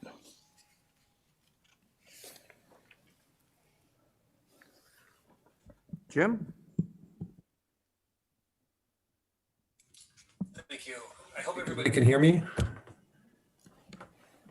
Yes, RJ, can everybody hear me? You're good. Oh, I see a couple of thumbs up. Thank you. Thank you very much. Hey, just to kind of follow up on what Mrs. Tamaro and Dr. Grenz have shared, the Edison staff has been very, very complimentary towards the L&T team for developing, designing, and offering the professional development that is useful, purposeful, and relevant to their cause. And they've been very, very happy with the things that have been coming out of the district office to help them with their practice for this very, very challenging school year. So thank you, and a great sense of kudos to that team. We appreciate your support at the building level. Mrs. Cafario, board president, Dr. Moyer, superintendent, board members, and assistant superintendents. In our new world of uncertainty, it is hopeful and promising if we can provide a new support to our teachers that has focus, consistency, and vision. In any world, these words would seem to fit any organization. However, keeping these organizational characteristics in mind when designing school improvement goals for our new school year could be challenging, but given the work of the Edison team, I think we've been able to accomplish clarity, consistency, and vision. RJ, if I could have the next screen, please. Thank you. Our focus and energy is all directed at these 2 areas. The 3 areas that our district 100-day goals unpacking is the district's 100-day goals are unpacking standards, our PLC focusing on PLC questions 2 and 3 and 4, and personalized learning. As you can see, the Edison goals are very, very similar and mirror that, except for the last one for student growth and reading. We want to make sure that we have measures and we have metrics that we can measure student growth in. That does focus on personalized learning in reading, and specifically trying to increase students' levels of reading using Fontes and Pinnell levels. RJ, can I have the next slide, please? The driver for our school improvement plan, or our 100-day plan, is to increase our student F&P levels. If students are on level or above level, we want them to increase 1 F&P level. And if they are below level or approaching level, we want those students to increase their levels at the end of the 100 days for 2 levels of F&Ps. So as you can see from this slide, our focus and energy is all directed into these 2 areas, keeping us all pointed in the same direction. We can use the same vocabulary, review similar data, talk about similar measures, discuss guided reading strategies, and complete coaching cycles with the same outcomes. Our school improvement team landed here because when we met during the summer to review our student growth in reading, and yes, we had fine growth as a school, but we still observed our special education population staying steady as opposed to making growth in reading as we expected. Our team began thinking about our school day, our practices, and how we're managing our day. We came to the conclusion that we could use our daily acceleration block more effectively. COVID has given us a couple of speed bumps, but the focus on reading still persists from our staff, and our staff said that we can do better. The next slide, please.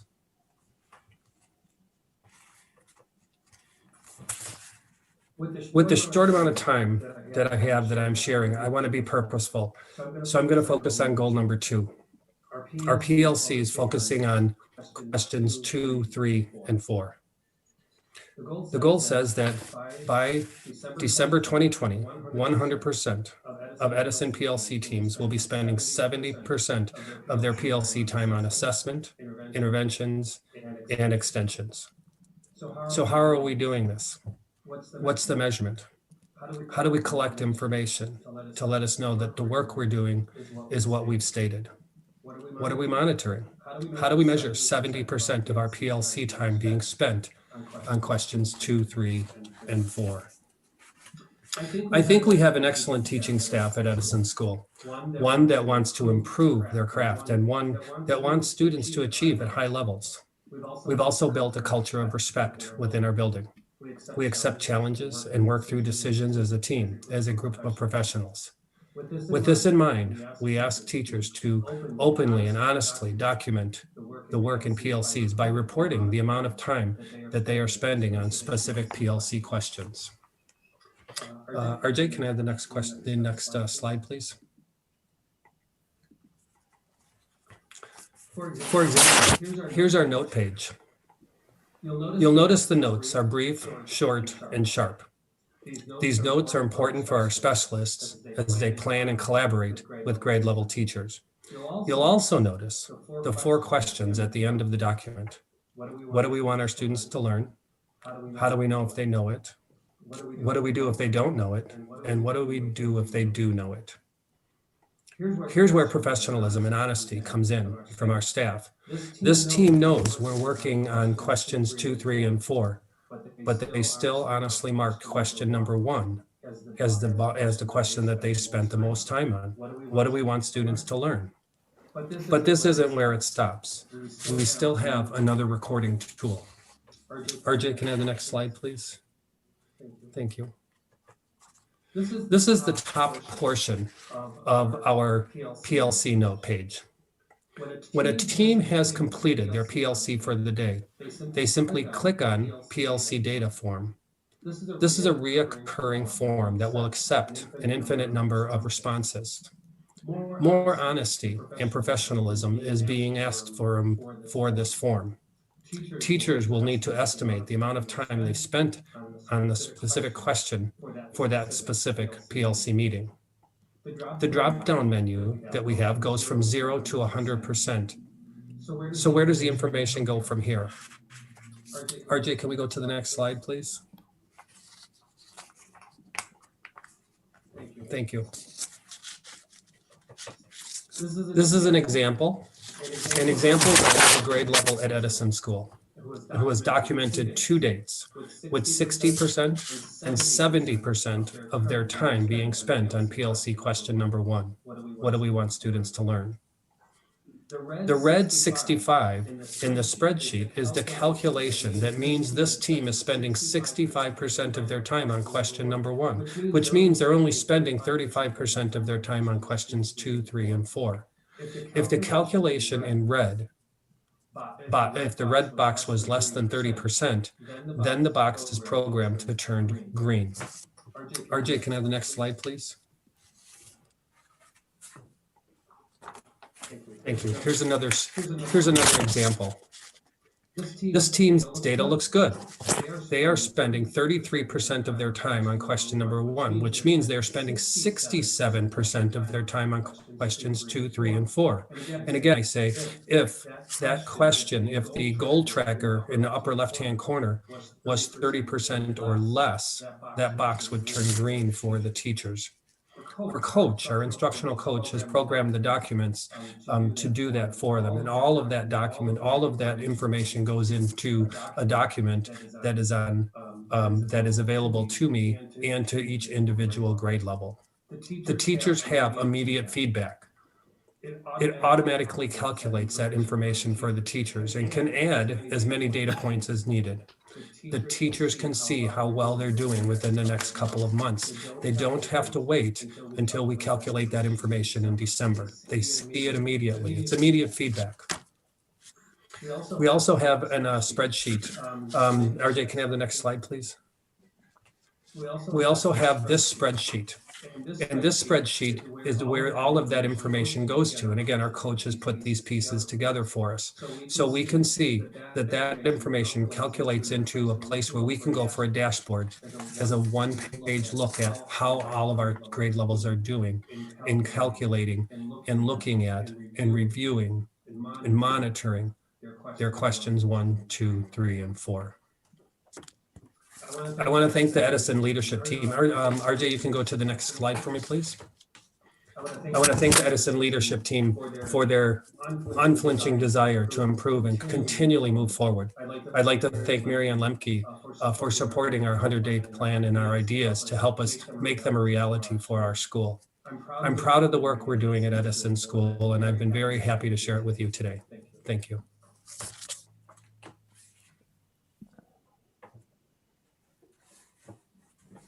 So that concludes the presentation. I just wanted to point something out that I think is worth saying, to acknowledge to all of the people that have been rolling up their sleeves and trying to refine this process. And Nikki will know this from having been a principal here at the time. My first year here in 2015, the school improvement plans were essentially every school picked a MAP ELA goal and a MAP math goal. And then at the end of the year, they basically told everybody whether or not they met the goal. So I think, really, it's easy to say you're a PLC school, but it's not really that easy to be good at it. And I think that we've come a long way as a district, which doesn't mean that we had it all figured out or don't have a ways to go, but I think there's been a lot of improvement in the way we're trying to approach this, create coherence in our work, the sophistication that these PLCs are operating at the building level, the types of questions they're asking about student learning has grown tremendously over the past several years, and I think it's important to acknowledge that.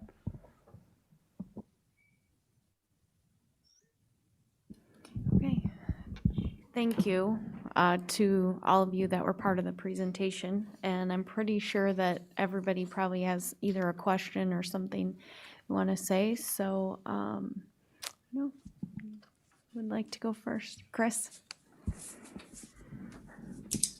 Yeah, Dave and team, I was just hoping you could comment on our initial read and what the data is telling us on learning gaps that have opened up for our kids at various ages as a result of the disruption from COVID over the past 6 months. Yeah, I'm going to defer to Nikki and possibly Mary Ann on that, or Scott, if he has some information from upper grade levels. I know that when I checked into that recently, Mary Ann had said we had about 60% of our F&P data in so far. One of the reasons we picked the 100-day plan that we did about personalized learning pathways is we knew that we were going to have, it's the right thing to do anyway, but it's even more important, I guess, now when you realize that students are going to be in so many different places. So Nikki, could you provide any learnings from the L&T perspective on what we're seeing with any learning loss? Yeah, unfortunately, at this time of the year, we would have all of our data in, but because of the situation that we're in, we don't have all of our MAP data, nor do we have all of our what the equivalent of our F&P data would be. So we didn't administer the F&P exam or assessment this year. We created something called the remote learning, remote reading running records. And it's a similar assessment. It's a mirrored assessment, but it's not the same assessment. And we only have 60% of the data points in for that. So right now, the data that Mary Ann showed you, I forget what slide it was on, but it was early in the presentation. we're probably 5 to 6% lower than we were last year, but that's only with 60% of our data in. So I'd like the opportunity to provide the board with an update once we have all of our data. We do have several things in place, though, for ensuring that our teachers have the resources that they need in order to assess where students are coming in right away. So we use a resource called Eureka for Math, and they have a new pre-assessment this year. It's called Equip, and it's an online pre-assessment that teachers can use to administer. Unfortunately, the company was still developing that when we purchased it, so it was a little bumpy for administering in the first module. And I think it may have given our teachers a little bit of a bad taste to start. So Dave Beatty, our director of STEM, is going around to each of the buildings to talk with the principal and the instructional coach and the AP about that assessment and showing them how to use it. And we're hoping that some of our teachers will begin to use that assessment. We also are working with our reading specialist to provide running records and reading comprehension checks weekly or bi-weekly with our younger students. It's something that's always been a priority for us, but just ensuring that that is taking place across our buildings so that we're really tracking where our students are and the progress that they're making. Okay, thank you. And then, I'm just thinking of middle school and high school for a moment, how we've in a way devoted Wednesdays to helping students who would be not yet, or who have fallen behind or who need extra help. And then at younger ages, I'm just trying to picture for myself, how are we identifying who needs the help if we haven't completed the testing yet? And I understand why there's delays in doing the testing, but if you could take me into that a little bit, I'd appreciate it. Sure. So the seniors are taking the SAT tomorrow, so that will be interesting to see, what happens with that and what, results from that. In terms of the Wednesday piece, the way it's currently designed is that on Fridays, PLCs are reviewing data points in their teams and looking at the different students to see, what intervention is needed for those students. We did change the middle school Wednesday structure so that there has been a now mandatory class time, which we talked about before.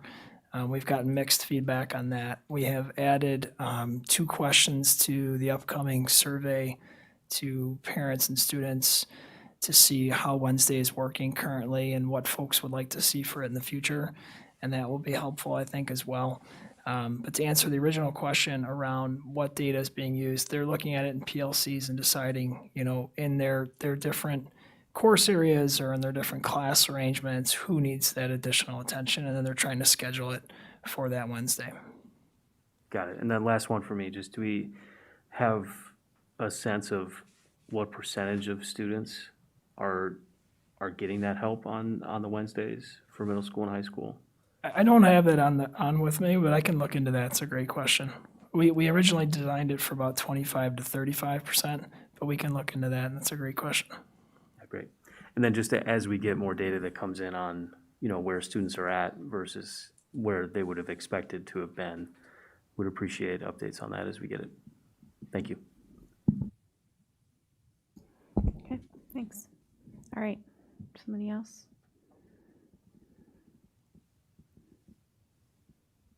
Margaret? So I have a question. I wonder if you can go back to slide 17, please.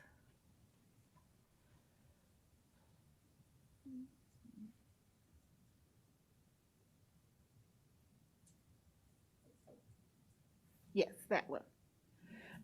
So one of the pieces here, it was mentioned, well, I think it was slide 16, 2, and 17. It talked about there were more, okay, yeah, let's do slide, well, maybe it was 15. Whatever slide it was, they talked about more AP classes were taken.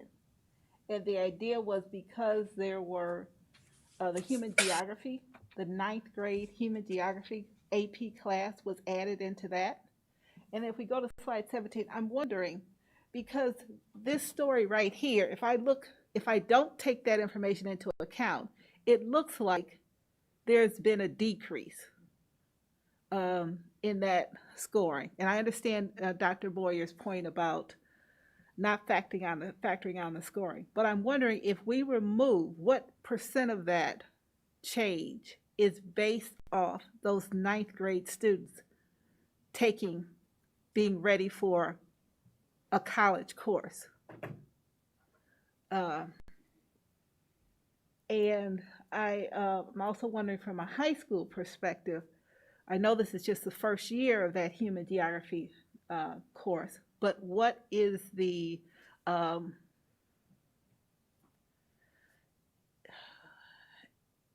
some of the assessment based off that human geography course that's offered for ninth graders? That's an AP class. So that is one question that I have. And I don't know, obviously that might not be information that you have right now, but that's a very curious point. The other slide, if you could go to, I believe it's slide 12, that is talking about graduation. Yes, this one, please. Thank you. So it is, when I first look at this slide, and maybe it's 86% of our students are enrolling in some type of secondary program. So that college could be 2-year or 4-year.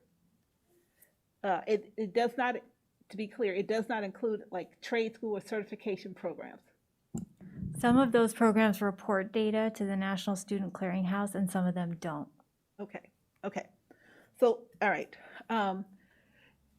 Again, when I first took a look at this slide, I was concerned in the sense that it looked like there was a significant difference in the amount of students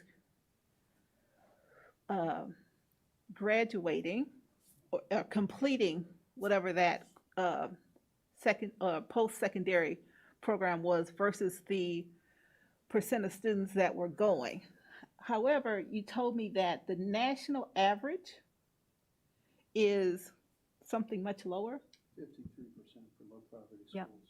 Yeah, 53%, which I guess gives me some comfort to say we're doing better than that, but still causes me concern in trying to understand why a third of our students are not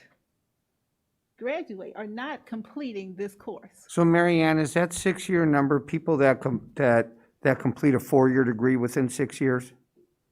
It's a 2 or 4-year degree in 6 Okay, years. so I would say, as Mary Ann said before, it's very difficult to know exactly what happens after they leave, but if I would suggest a couple things. One of them is we now have a partnership with College of DuPage for a course called Transitional Math, which gives them a credit-bearing math course in high school. And what used to happen is students that were struggling a little bit in math would go and take a remedial course at a 2-year school. And students that, I don't remember the exact number, but students that have to take remedial math as a freshman in college are like 50% less likely to graduate. So, I think that tends to be a big barrier for students that struggle to make it out. So we're hoping that course for some of those students, will be a little bit of a game changer. I don't know for sure exactly what to make of that, except that when you do talk about the national trends, a lot of people are surprised if they've never heard the numbers before of the actual percentages of people that don't complete college when they enter college. And Mary Ann, I don't know if you have any other thoughts on that, but the one thing I did want to point out is that we're hoping that transitional math will help. No, I mean, I think it's hard to know what role finances play, what role family these are things we don't know. We could certainly look into them. It's hard to know if there are barriers, because of the coursework. Like we don't know for our graduates, I guess. Yeah.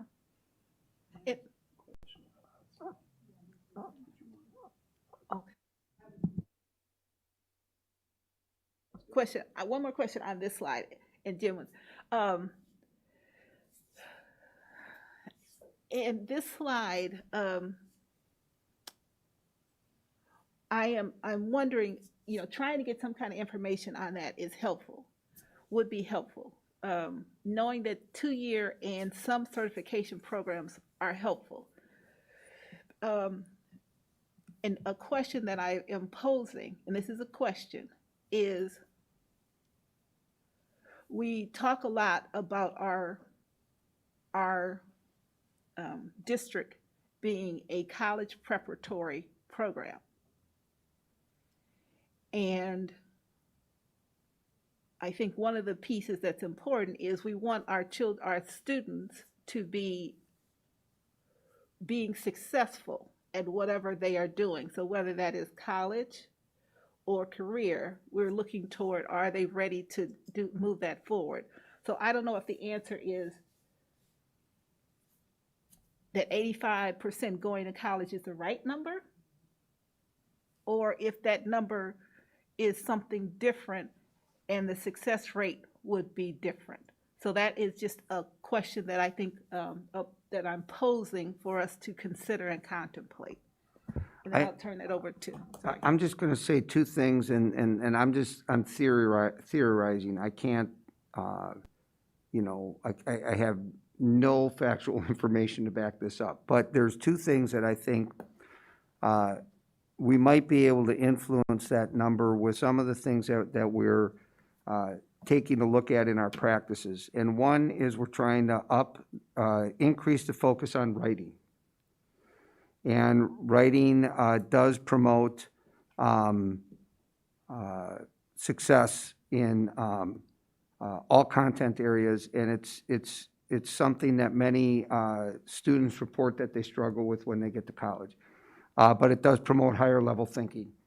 And the second thing is, one of the things that we have noticed through the work that we've been doing is a lot of times the level of the assessment or activity or questioning strategies or the assignments that kids are asked to do not adequately reflect the actual rigor of the standard. And so by getting into the standards more and improving our assessments, that's another strategy that we're trying to hit in terms of making sure that people understand that rigor is not just more stuff, and that the things that students are being asked to do in their learning environment are of sufficient rigor as compared to the standards. So those are two things that I would suggest, but it is difficult to give And the other thing that I'm going to pose here, and I'm wondering, I don't know how we get this information, but we talked about other factors besides academics which might impact this number. And I'm wondering if some of the other factors, such that we are focusing on in regards to those 6 C's, could also impact that factor. We talked about creativity. I'm wondering about self-advocacy, initiative, resilience, some of those different pieces, how or if those would impact our ability to move that number forward. And one way I'm wondering if we might be able to better get there is to ask some of our recent students what were their greatest hurdles in that transition from high school to college. And if we hear things academic, then we'll know that's a focus. If we hear other things, then we know that should also be a focus.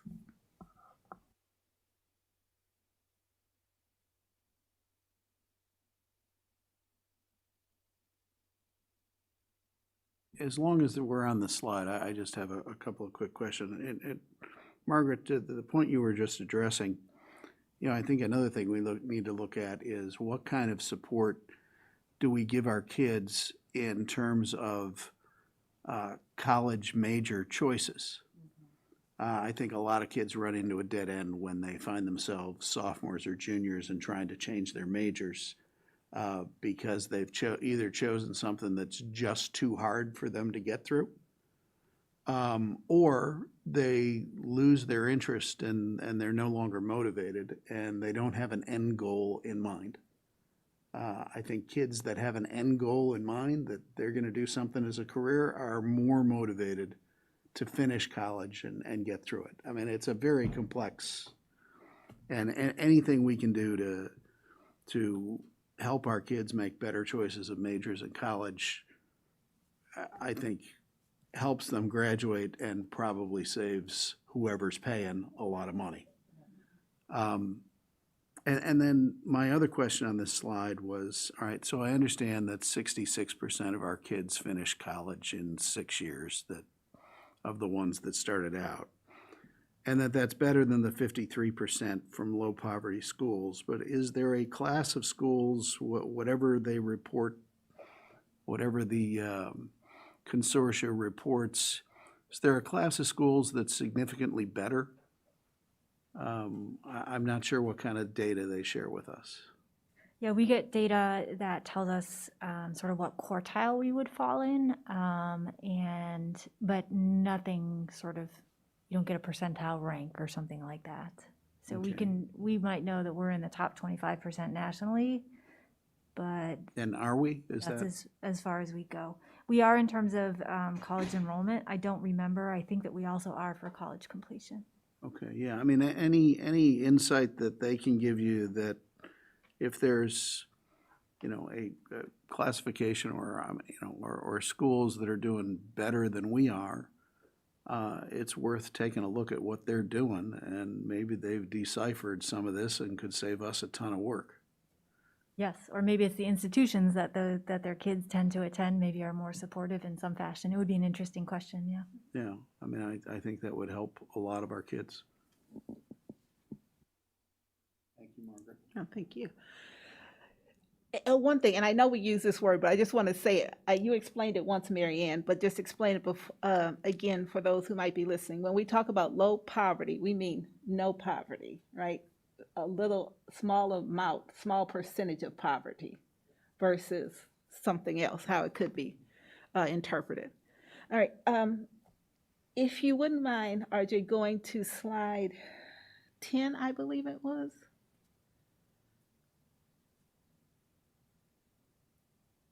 Oh, no, I'm sorry, not 10, 6.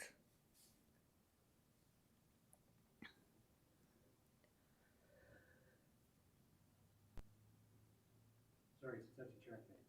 No, that's all right, no problem. Thank you. Perfect. This is the slide. I have to say, this slide also gives me pause because this slide says, it certainly suggests all doesn't mean all. If we're talking about all our students being ready and prepared, it's saying that right now we have a majority ready and prepared, but there are some categories that are definitely falling behind in being ready and prepared. And I know we're talking about this, we're trying to pull this out in our KPIs and be sure we can keep our eye on it, but I think this is a very important part.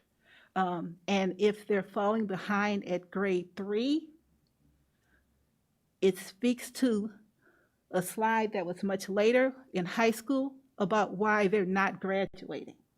So this is a very important area that I believe we need to focus on and try to put in places. And I know we're doing a lot of different things. We're trying a lot of different efforts, and some of these numbers may overlap. As an example, people could be in more than one category of this grouping. So I understand that. But again, I just want to make sure that we take a look at this and remember when we talk about all our students being college, career, and life ready, this suggests that we are not meeting that goal for all of our students.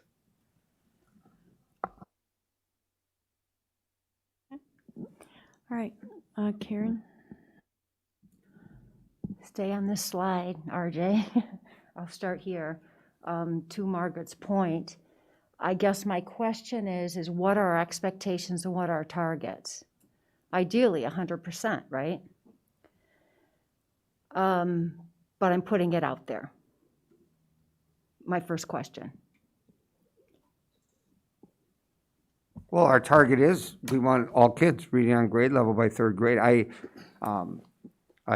certainly am disappointed in this slide because we have been F&P testing for a couple years, and I would like to think that it would be better than this right now. So I'm not, you know, we have to get this figured out.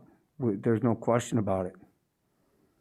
And then it leads to Jim Pliskota. I'm thinking about your tweaking of your third goal, which is, boy, I wrote it down, student growth and reading. And I think of this slide, I think of your school and what you're focused on. And so, and thank you for sharing what your school is doing and the hard work that everybody's focused on. Are you, not only in addition to what you had shared in your presentation, are you also designating it in these categories and finding common struggles that then we can apply not only to your students, but to all students in the district or elementary schools? We're still waiting for some of our information to come out, as Mrs. Tamaru has said, for the fall measurement. But as we started to look at some of our spring data, when we had our meetings, we did notice the lower percentages, and I'm sorry I don't have that information with me at this point, but the IEP students were the population that we were mostly concerned with for the lower achievement.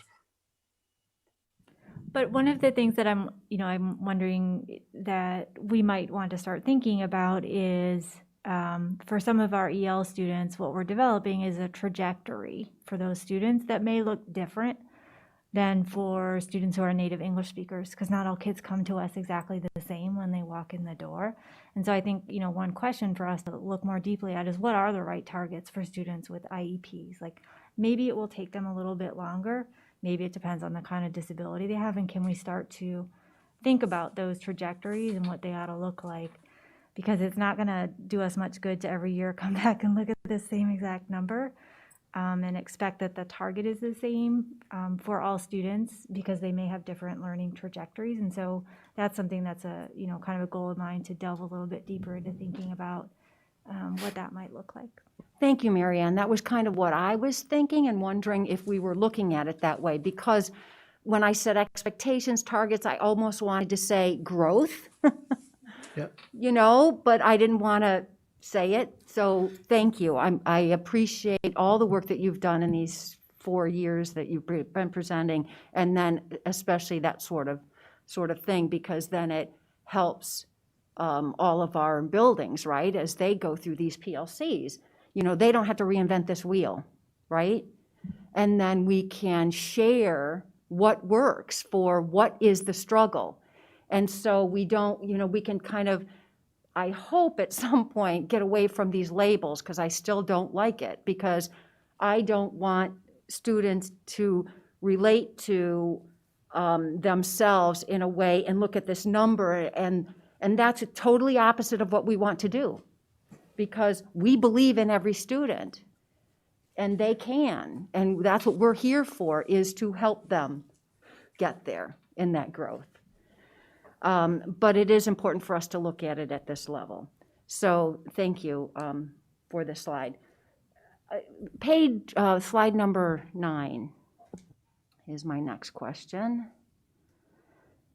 Am I reading this correctly, Marianne, where we're talking about our English language learners, and I like the fact that you said district and then schools. But what I'm drawing a conclusion, and I want to see if it's accurate or not, does this data tell us that that the student growth is in fact occurring in the district? Because if you look at the different schools and you funnel it down to York, it's the 5% when there's schools that are identified here that students come from, that they're a larger percentage. Do you see what I'm saying? Is it showing me that we're getting our students there to the trajectory you were talking about? So this slide just tells you how many students are classified as ELs at each of the schools and overall. And so the vast majority of our EL students are at the elementary level. And so that's really all this slide was intended to give you that picture before we talked about how much they were growing. I think that Marianne alluded to the fact that many of our students who start with us at the younger ages are exiting appropriately.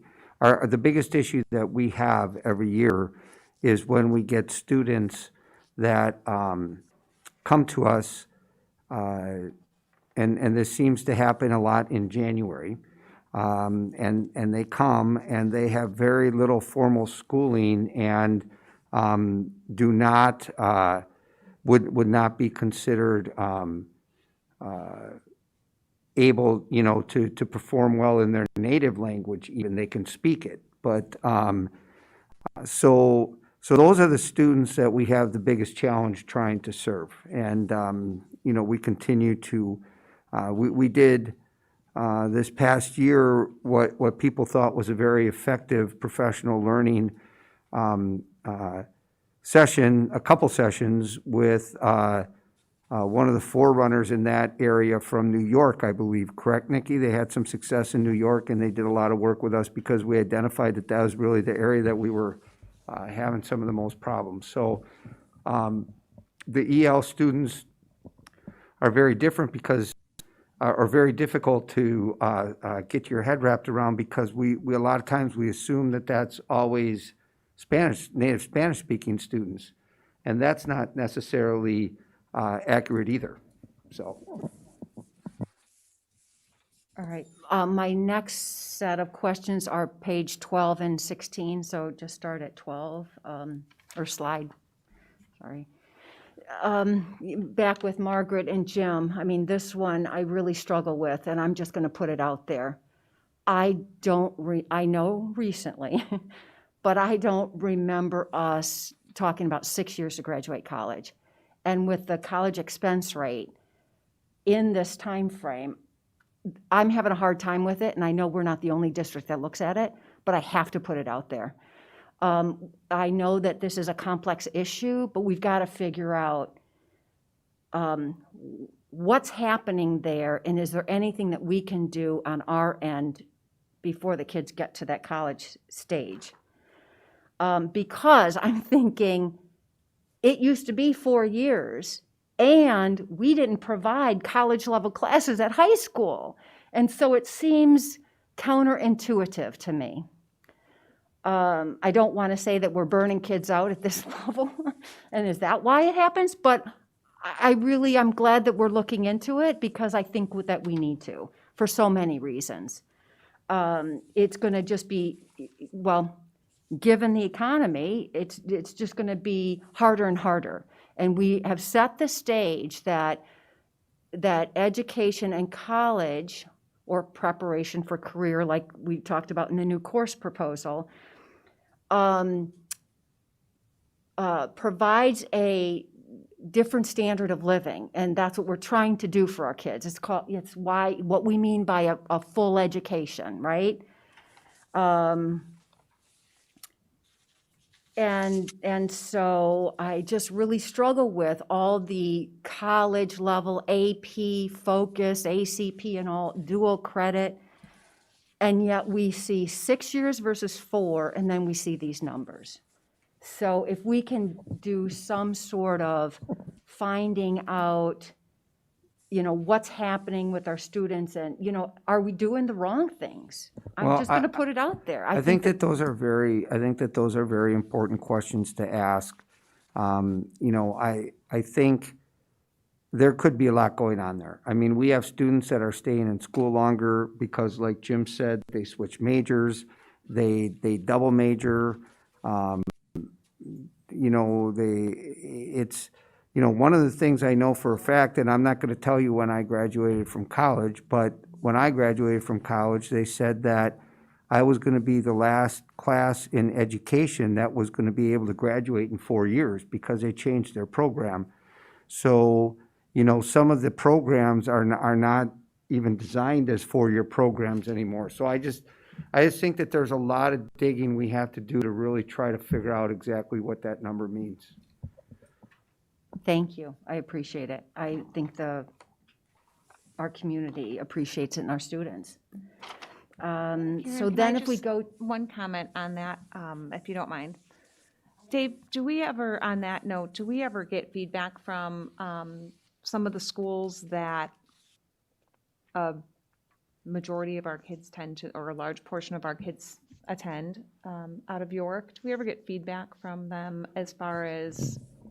I'm going to let Mary Ann answer that. What I do know is that recently they relaxed some things, but it wasn't too long ago that it was very difficult to find out any information on kids once they walked out of your doors, except if you had some ability to track them internally, which most schools found to be very difficult. So Mary Ann, we get this from the clearinghouse, right?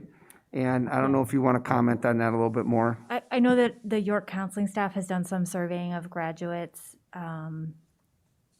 you know, around after they've graduated, a year after they've graduated and things like that, to get feedback on various issues. I don't know that they've done any of that work asking institutions, but I also don't know everything that they do. Yeah, I guess I was talking more generally, like, are kids that are coming to them, do they feel like they're lacking in certain areas? Or do we ever get feedback like that? They feel that they're coming in prepared, or just in general, what they're seeing at the college level that we might be able to think about from our perspective, I guess. I'm not sure. I mean, you don't have to answer that now, but it's just something I think there has Scott? been some national research done asking institutions, and to be honest, I haven't paid close attention to it, but yeah, I'm sure we could find out some more information. Scott, do you hear anything from CADCON, some of that? So last year we had U of C, DePaul, and University of Illinois in, and they talked at a way more macro level on this topic. We do not get to the level of specificity around specific skill gaps, but it was more on like a curricular level and what do certain students need. But we could look into that some more and see, you know, that's a really good group. That CACA group is a group of curricular-related administrators across different high schools, and they oftentimes are juggling and volleying this idea around. So we can definitely revisit it with them. I think Margaret made a good point earlier. It's not always all due to academic types of issues. yeah. And then slide 16. I think that I read this slide with the additional information that you provided, Mary Ann, to the board members based on board members' questions. So thank you, board members, for that. Where I think that it's helpful for us to not just see these percentages, but the percentages based on the total. So that both of those numbers was more helpful for me. And I want to commend the students, in particularly 2% out of 2.3% of our Black and African American students are taking these AP classes, which is awesome. And that's why, again, I'm looking at slide 12 and slide 16, because what we're saying is, you know, increase these numbers, and then the slide 12 of college, you know, graduation and, you know, your life trajectory going up there. I want to make sure that we're doing some homework to make sure that that is what is truly the right thing. Okay, so that's why I wanted to say, let's look at 12 and 16.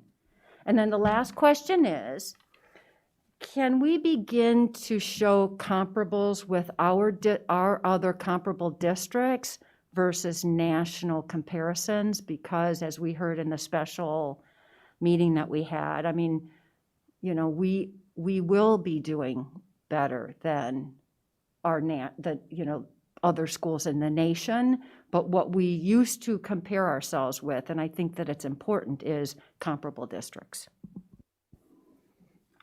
Yeah, I mean, not if you want to have this presentation in mid-October. If we wait until the report card data are out, we'll have access to a lot more comparable information.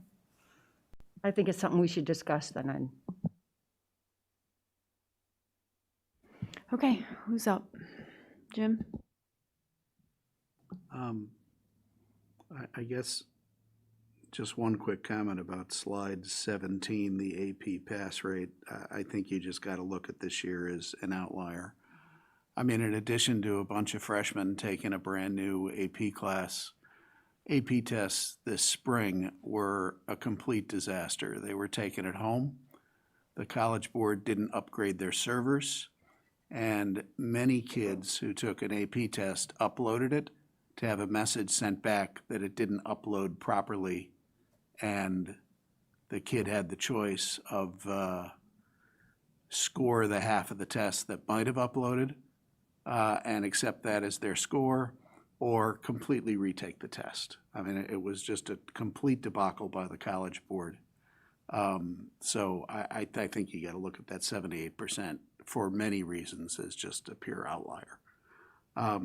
And like Dr. Moyer said, also, I have no problem with an AP test pass rate that's declining as long as we have a commensurate number of students that are increasingly taking AP classes and AP tests. 85% of our kids go to college. 85% of our kids plus should have at least one AP or post-college or post-secondary experience before they get out of high school, just to see what college is all about. And if that decreases our pass rate, I'm okay with that. We can work on making sure that all those kids get a 3, 4, or 5, as we get better at it and time goes on. I do have one curiosity question, or actually, two curiosity questions. One on slide 12, popular slide 12 that we've talked a lot about, where they're reporting, we're reporting the 6-year college completion rate because that's what they measure. Is that the number that's reported to us? The 4-year option is not an option, is that correct? We can look at other numbers. That's sort of the benchmark number that gets reported nationally. Like that's sort of the Got it. Okay. One that everyone looks at. Yeah. Got it. Okay. And then just help me interpret slide 15 for a second here. Am I reading that correctly that we had, yeah, there we are, that we had 2,029 kids, 2,029 tests taken by 1,444 kids? Yes, there were 1,400 and whatever that number is, 44 student course enrollments, and then over 2,000 tests. Okay, and then did you have a number here for the percentage or number of students that take an AP class and then don't take the AP test? It's about 85% of our students this year took an AP class at some point. Like they may have been enrolled in it for first semester, then dropped. But I counted any enrollments at any time. And if you look at that and then the numbers of kids who tested, it's about 85% of the students who ended up taking the relevant AP test. Okay, thank you. And then I just have a general comment. I mean, this is kind of, when you're on a school board, I think tonight is, the most, and this discussion is the most important discussion we can ever possibly have. I think our time would be well spent if we spent more time over the next several months trying to figure out what are the important things that we should be measuring? And, for example, percentage of kids that graduate from college in 6 years. Is that an important thing to measure? And if the answer to that is yes, what are the things that we think can influence that number? Because that's not something that we can,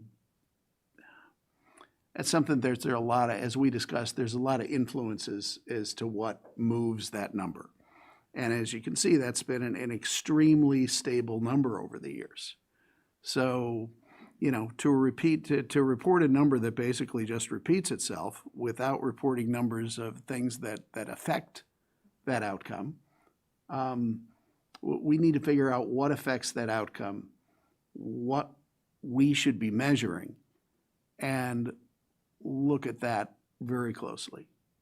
And I think that would be a very good ongoing discussion to spend at least a few minutes once a month to discuss. And over the course of a year, I think you can get a good set of data that you want to track and measure, because you can change your programs to affect and improve the outcome of all those factors. We should be spending more time on this than 1 hour long reporting session, 1 meeting a year. That's all I had to say. Beth? Sure. Just a few things. Most of it has already been discussed, but I'm happy that we have such great feedback from staff for the professional development that we're offering to them and the sessions you guys are doing. So thank you for supporting them that way. And thank you, Jim, for telling us what that looks like in your building so that we can kind of understand how that work is being done. And just happy to see that continuing, and the surveys of the staff too as well, I think is great to continue that. And Marianne, I appreciate you bringing us back to the goals in our college and career life ready goals that we were discussing a couple weeks ago, and to, bring our focus back to that as we're looking at these things. And this is a great time to have this data as we started our meeting a couple weeks ago, talking about more of these things in detail. And to Jim's point, the metrics that we would like to maybe look at a little bit more closely. But I do think you're right. We have to always just have that focus when we're looking at these things. And I'm happy, as some of the points that Margaret and Karen brought up, that we decided to incorporate that equity piece into all of the different areas in every category that we are going to look at with the 6 Cs and some of the other things that we're going to be looking at with our other work, that we've decided to incorporate that in so that we can look at some of those areas where we can support some of those populations of kids that might need to have some more opportunities to take some of these classes and some of these other things. And I am just going to reiterate the AP piece that Dave was talking about, with not looking just at test scores, but with the number of kids that are taking the class. I really liked that the AP Human Geography class was offered for freshmen this year. I think it kind of took away, at that point as a freshman, nobody has taken an AP class yet. So I think it was maybe a little bit less intimidating for kids to make that choice and have the opportunity to try an AP course that they might not even know what that looks like. But as a freshman, they could fit that into their schedule, try it out, and know if they would like to take more later. So I'm not sure if we are looking into more choices for AP courses for kids in different with different interests, but I do like the opportunity, even if the testing, the scores aren't as high, like Jim said, the fact that more of our kids are able to have the opportunity to take those and feel more comfortable taking them, I think is a great thing. And maybe taking a course like that and having that experience gives them a little bit more insight into what those college courses are going to look like, and might then affect that other number of the kids being successful when they're there. So those are just some things that stood out to me. And then taking some of those courses, I think also gives them the opportunity to try different things out while they're with us. So again, as Jim mentioned earlier, being in college and then trying to figure out what you are wanting to do or changing your major is much more difficult than trying those things here at York. Definitely a much smaller investment while you're doing it here with us. So thank you to everybody who presented tonight and all the information. It's really helpful. Thank you. Courtney? Yeah, I just really quickly on the professional learning. I found it incredibly helpful, and I think the community will tomorrow when all these documents are available to see how it translates to what our kids just view as a day off. And notwithstanding Nathan's great observation of this lovely 4-day weekend for families. But it was a working day for our teachers and our staff, and they worked hard. And to see, minute by minute how that broke down, I thought was incredibly helpful.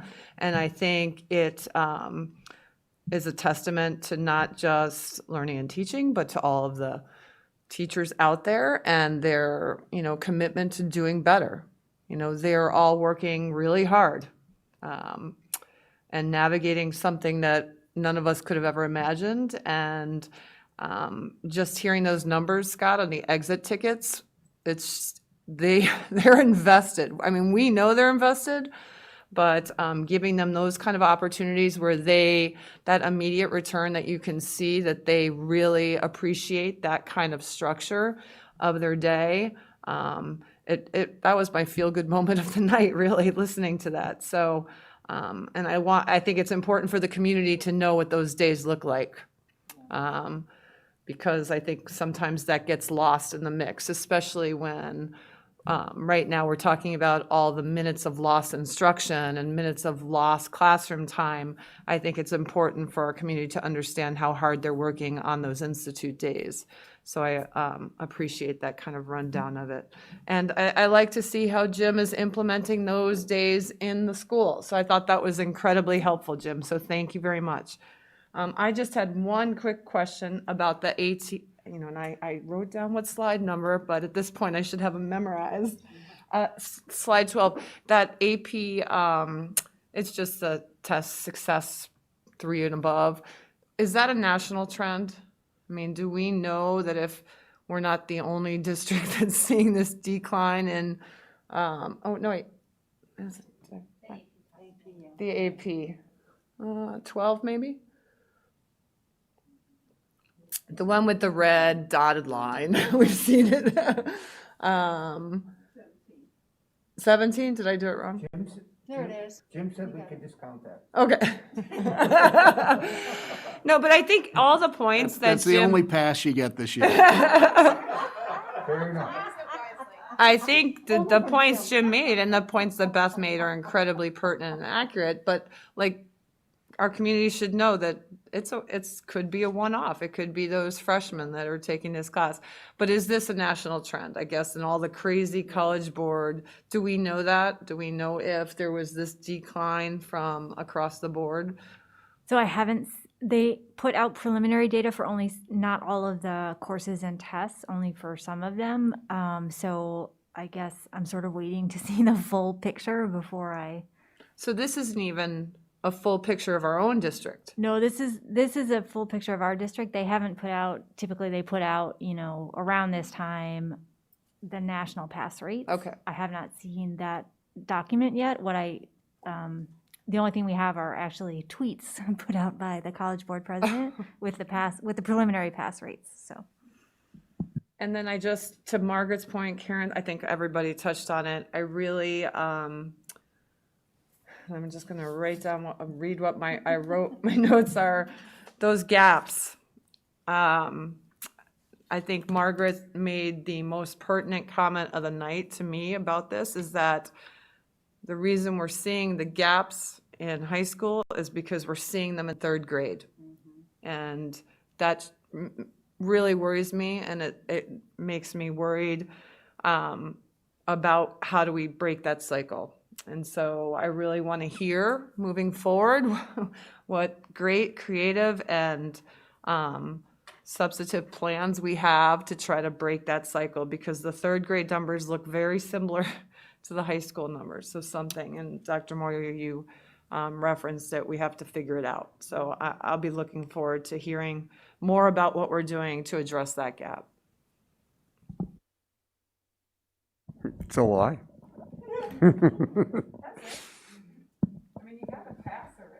Yeah. Are you going to say something? Because I'm not done. No, I'm not going to say Oh, anything. okay. I've been trying not to. Okay, so I just have a couple of things. I guess, not to repeat what everyone said, but, data is just data if we don't do anything with it. And, this gives us a snapshot of our students, and we had a conversation, talking about, other ways to measure their success and look at it. But I don't know what number slide it is, so it's the graduation rates for some subgroups of students. And when we talk about college, career, and life ready, keep going. No, the 19. Okay, there, that one, yeah. So when we talk about college, career, and life ready, to me, I feel like everyone should graduate from high school. And so when I look at this chart and I see those percentages get bigger of students that are not graduating, I would like to know what we're going to do to address that, and not just, because we can know that that's there, but that is going to take, we got to figure out why, and then what we're going to do about it. So I guess that one for me is very, I don't know, just that those are not good percentages at the bottom. So, and I realize there may be some that overlap. So, as we do our work, to Jim's point, it's an ongoing conversation, but I think how are we going to address that at the high school level? And then flipping back to the third grade F&P data, I was an elementary teacher way back, and, there's, reading is so important at that level. And so how do we help there be a culture that every student is going to read on grade level? And I guess, we can have every tool and resource and book and computer program, but it's different for every student. And I guess, how do we create and nurture an ownership that we want every student to, we want to know that they're reading on grade level. And I know there's a lot of factors that, aren't always in our control, but if we shoot for 100% and we get to 95, that'd be awesome. So I don't really, I don't know that you have to have an answer. Those are just the things that when I look at this, I want to keep those two slides on my computer up front all the time, and as we make decisions about what we want to make sure we're measuring, we talked about things like social, emotional, and equity and engagement as components of that. And I think that hopefully will bring those numbers up, but because these are our students, and I want to make sure we don't lose them. And I think we just have to remember, it's easy in all the data and the numbers and the budgets, but it's students, and we want to make sure they can be successful. So I don't really know if that's a question or just a statement. So. Well, I don't want to go into a ton of details that start to become my own personal opinion, and not an organizational response. But I mean, I'm concerned as well. I don't like those third grade reading numbers. And I also think that when dual kicks in, I think you're going to start to see some improvement in those metrics. And some of those kids now, are we up to second grade this year? So they haven't been tested at third grade level yet. We'll see how we're doing. And I do want to talk to Shahe because, 95% might sound comparatively respectable, but I think that there are some things that we can do to influence that. So, I mean, there's definitely things up there on the slides that I have some of my thoughts about and as well. And I think we just need to go back and develop an approach and get, one of the things that we were trying to do this year was to really start to get better alignment and narrow the focus and get people concentrating on specific outcomes. And I think that once we have our new KPIs and board expectations around those, I think that we can get even more refined and build on this year and narrow that focus. And I think that the equity piece, the discrepancies that you see in some of those numbers, that's exactly what we said we need to address. That I think there's a high level of agreement that that's got to change. So, I mean, I don't think anybody disagrees with anything you said. And I want to say too that this is not about finger pointing. I don't feel like it's, I believe every person is working to try to help our students. I just think it's all of us saying, how can we ensure that what is our part in helping our students be successful at every level in the organization.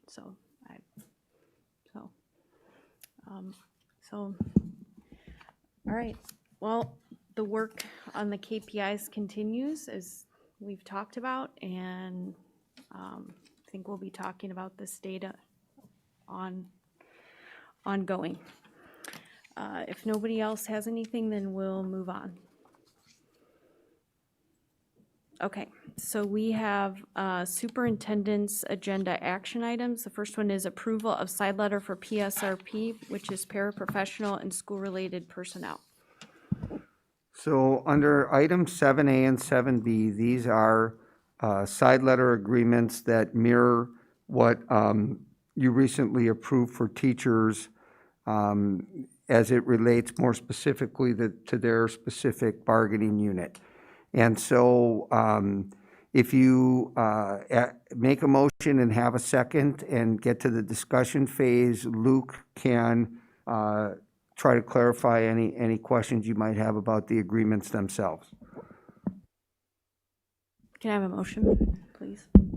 I move that the Board of Education adopt the impact bargaining side letter between District 205 and Elmhurst paraprofessional and school-related personnel council related to COVID-19. I'll second. Okay, questions, comments?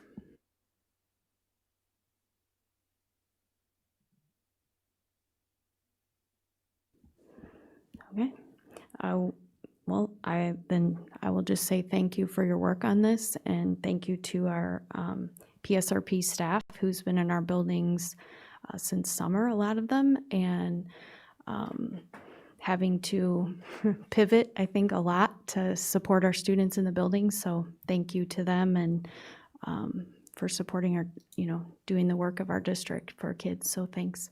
All right, call the vote. Mrs. Troutman? Yes. Mrs. Hostler? Yes. Mrs. Stufen? Yes. Mr. Collins? Yes. Dr. Harrell? Yes. Mrs. Caforio? Yes, 6 ayes, no nays, 1 absent, motion passes. Next item is approval of side letter for the SEIU, which is Service Employees International Union.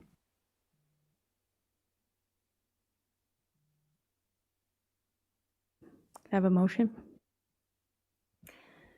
I move that the Board of Education adopt the impact bargaining side letter between District 205 and Elmhurst Service Employees International Union related to COVID-19.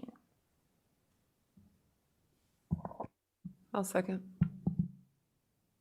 Any comments, questions? Same. Yeah.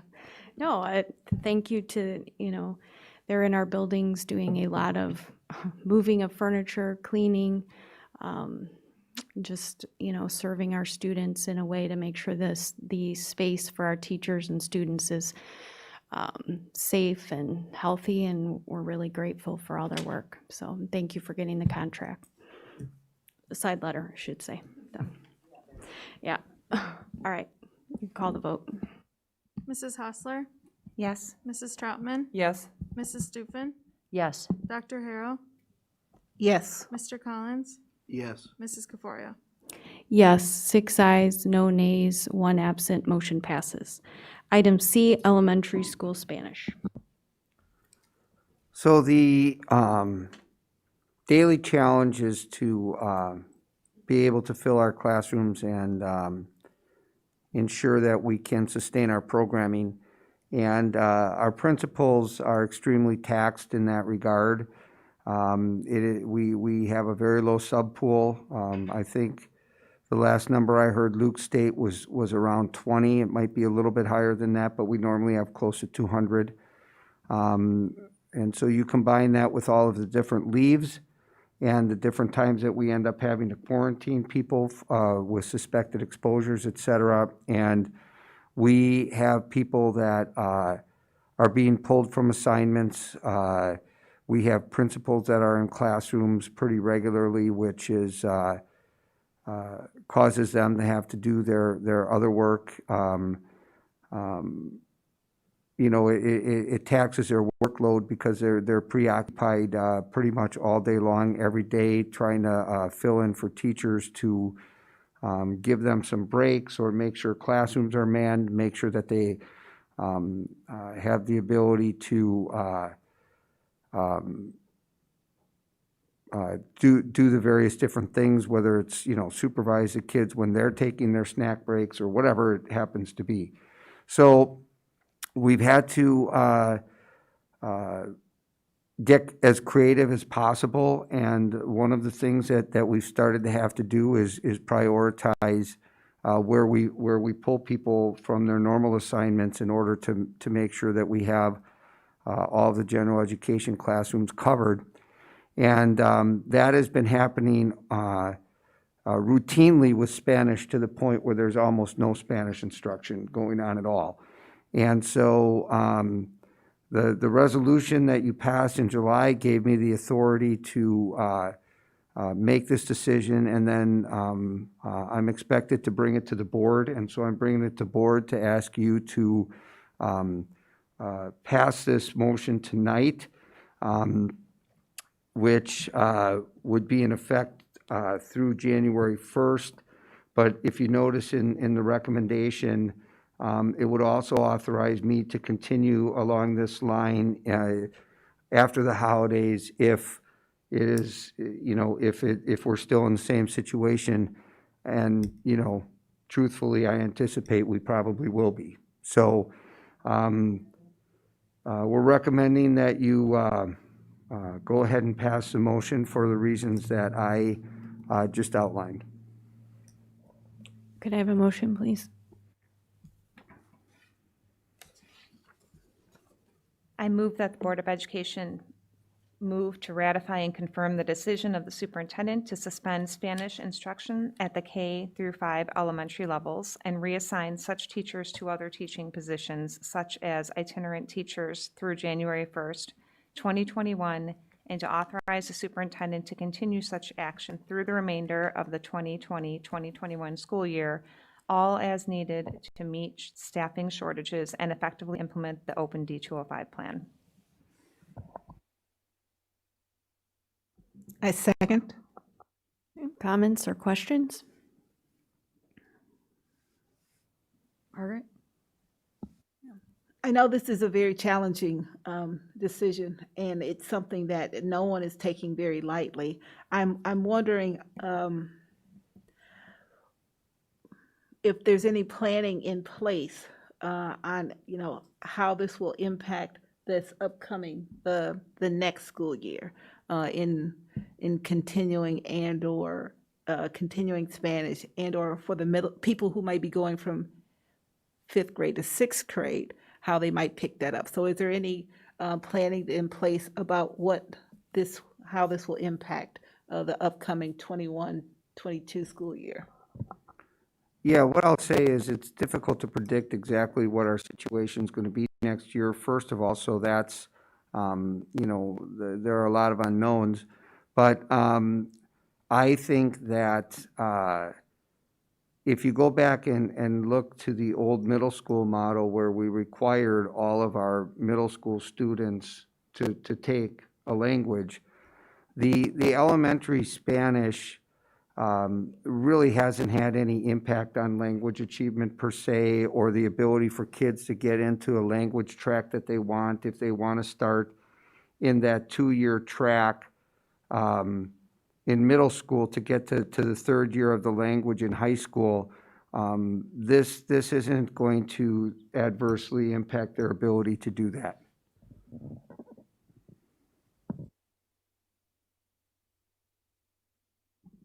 I just wanted to thank the Spanish teachers for being flexible in doing this for us, and the principals for filling in as they needed to.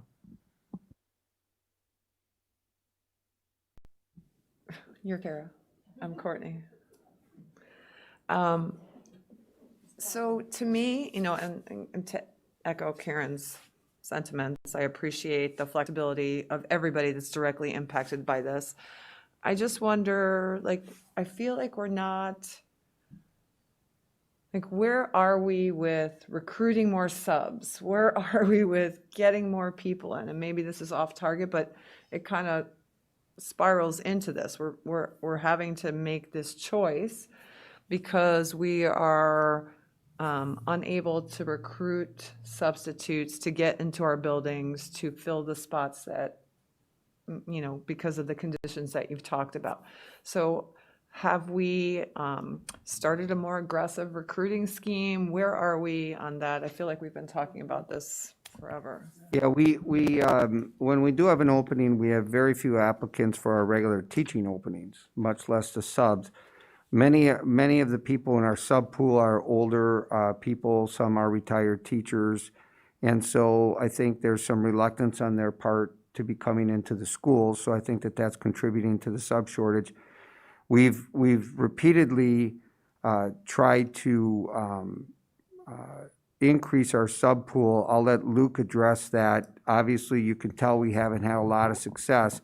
There is one thing, I'll let Luke go in a second. The state of Illinois has recently stated that it is acceptable for school districts to have a non-certified supervisor in a classroom when you have to have remote instruction. So I've had some conversations with Luke, and we're going to be talking about the principals about increasing our pool of those people and figuring out a way to do that and be able to assign them with some flexibility on a daily basis. And we think that if we can do that may have an ability to help. But Luke, can you address the sub situation again for us, please? Yeah, I mean, there's really nothing new in this realm. This is a national issue. People do not want to sub during COVID. This is affecting almost all school districts in all 50 states. We have placed information out to the community. We have been doing word of mouth, talked to some universities. People are afraid. They're still afraid to come in and teach during this time. So we're dealing with the same thing that our neighboring districts are dealing with. We have positions that have been posted for a couple of weeks where we have 0 applicants for them. So it's a struggle. It's really a much larger issue now. So Dave, is that that relaxation of the kind of the supervisor in the classroom, does that, me as a community member, is that a position I would be qualified to do? And if so, does that ease the stress on having to have a certified teacher in that classroom to supervise why the actual classroom teacher is teaching remotely for whatever reason? I can take that. Thanks, Luke. No, it really doesn't, because we still need a certified teacher instructing students.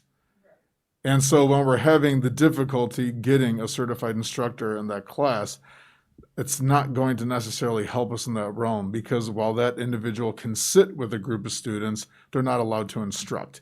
We still need that certified instructor. Sure, I you know, think the way that I'm it more, helps, Luke, possibly is if somebody's being quarantined, Yes. not, they're capable of working. In other words, they're not sick, they're not on a leave.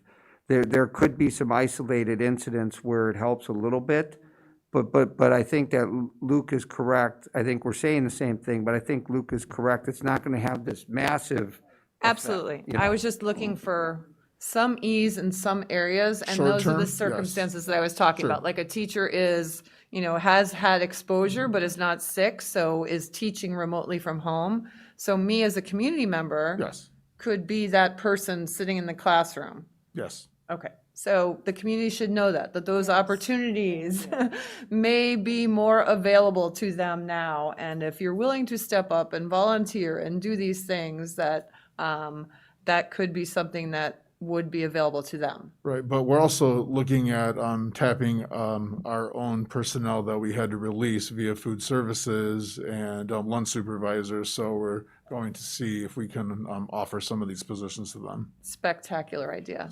Awesome, thank you. To that, I mean, are we revisiting some of the community members that had applied earlier, but it didn't work out days or full-time or whatever? So in these cases, do you know what I mean? They would still be out there willing. It's just a new opportunity. We will be looking at, people who've applied, but we're still hoping when we reach out to individuals, we're still hoping that they are available for that, at least that minimum 5-hour day with the students. So that would be helpful. Yes. Yeah, anybody else? I just wanted to acknowledge, I know we've heard from some parents and, we do understand that it's disappointing. If your children are in elementary, that, this opportunity right now is on hold. And I just think it's important to acknowledge, we know that that's disappointing, and trying to still deliver a high quality education. So I just appreciate their understanding. So, anything else? All right, you can call the vote. Mrs. Hostler, Yes. Dr. Harrell, Yes. Mrs. Stufen, Yes. Mr. Collins, Yes. Mrs. Troutman, Yes. Mrs. Caforio. Yes, 6 ayes, no nays, 1 absent, motion passes. All right, superintendent's communication, COVID dashboard. Can you pull that up for me? Thanks. So we just put together a couple of slides. It's not really a presentation so much as it's just gives you a chance to track, kind of the progress that we've seen since the fall. So essentially, we developed our plan to bring students back, and as of last week, we were the only school in DuPage County that had all of the students back at all the grade levels. So that was quite an undertaking, and if you go to the next slide, you'll see just by comparison that some of the schools have some plans to start up over the next couple of weeks in a hybrid model. Some of the schools in Kane County did start a little bit earlier than us, and Wheaton actually started earlier than that at some of the elementary levels, but they will be returning the upper grade levels. Well, apparently they returned them today. So, and then you have some schools that are still, and Stevenson is one of the ones. Yeah. Oh, okay.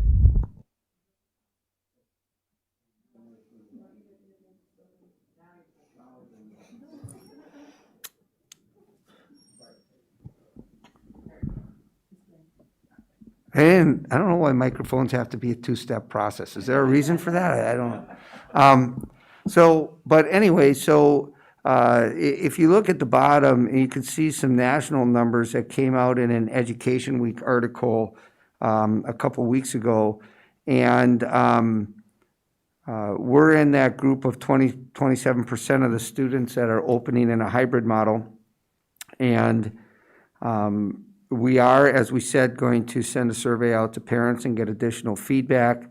There'll be another thing that goes out this fall for families that are on remote and in hybrid to see if they change their minds about what mode of instruction they're looking for starting after the holidays. But it is still 50-50 nationally for school, for being in any kind of in-person learning at all. And, the 23% of the schools that are opening fully might be in, either states that are more rural or have lower infection rates. And when I say more rural, I'm saying that because it could mean that the enrollment allows them to better socially distance. And, that's one of the problems that I don't want to say problems, but that's one of the factors we deal with when people are talking about returning, if we were to go to minimal transmission or some other, model of instruction for how we schedule, we have to maintain that social distancing, and that's a little bit of a challenge. I do want to mention, as I state this, that the DuPage Health Department is very concerned with some of the recent trends. When you look at our dashboard, the numbers are a week behind, and the health department is concerned that with the way the county is trending, that we may actually go into substantial risk on Friday. So that is something that may be coming.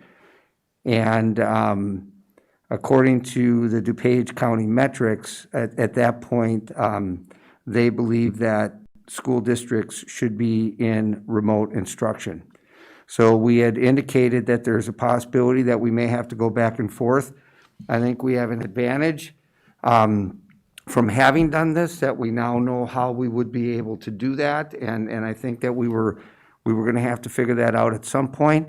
So hopefully that doesn't happen, but it could at some point. And when we look at the dashboard as well, they line the dashboard numbers up with the county numbers as far as the Elmhurst numbers.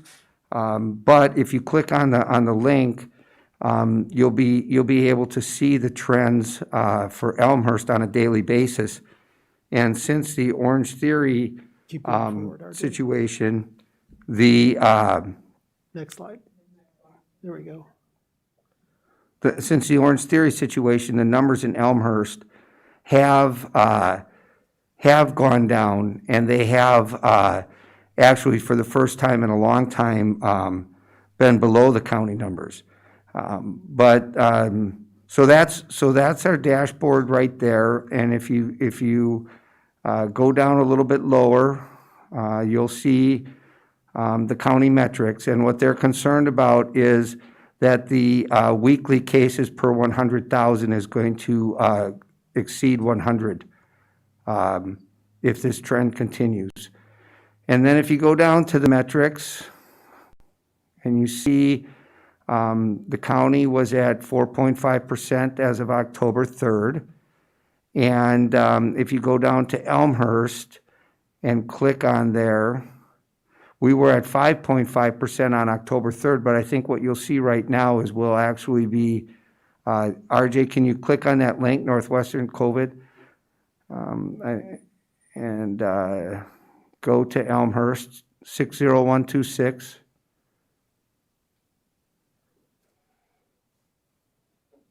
Then show data. Yesterday, we were down at like 4.08% or something like that. I didn't check today's yet. It's a little bit higher today.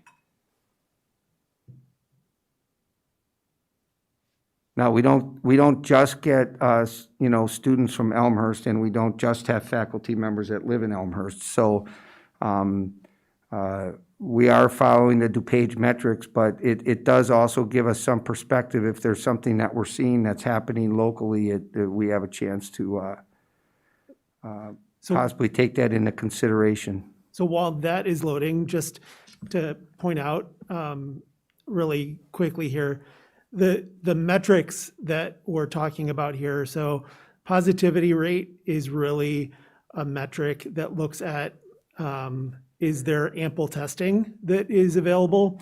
And you want, the state is saying that you want to have testing that keeps you at or under 5%. That testing would be ample when it's about that. The community spread at or under 100 per 100,000 is a key metric because that is really measuring how prevalent the virus actually is in your community. And that is why that's so significant and why it doesn't always match the up and down of the positivity rate of what's going on there. So while the positivity rate sort of bounces up and down a little bit, the number of new cases each day, actually, if you scroll down a little bit, RJ. But it is there. It's 154.3. Yep. For today was 154.3. That's about an estimate, but you can see that the number of new cases has steadily trended up for Elmhurst. And for the county, it has the number of new cases each day has been around 120 to 130 each day for the past 7 days. So it has trended up, and that's really concerning just because of the prevalence of the virus in the county. So yeah, there's some talk that we may get classified as orange for the county. So you know, that's basically the weekly COVID update. And RJ, if you go back a slide, I was kind of jumping ahead, I suppose, which I should not have done. I apologize for that. They say don't do that. But there was one slide that we missed, and that's just a couple of things. That the next one, updates. Yeah, that's just a couple things to just keep in front of you, the work that's ongoing. But a lot of that was talked about tonight, so there's nothing really to go into as far as that goes. So.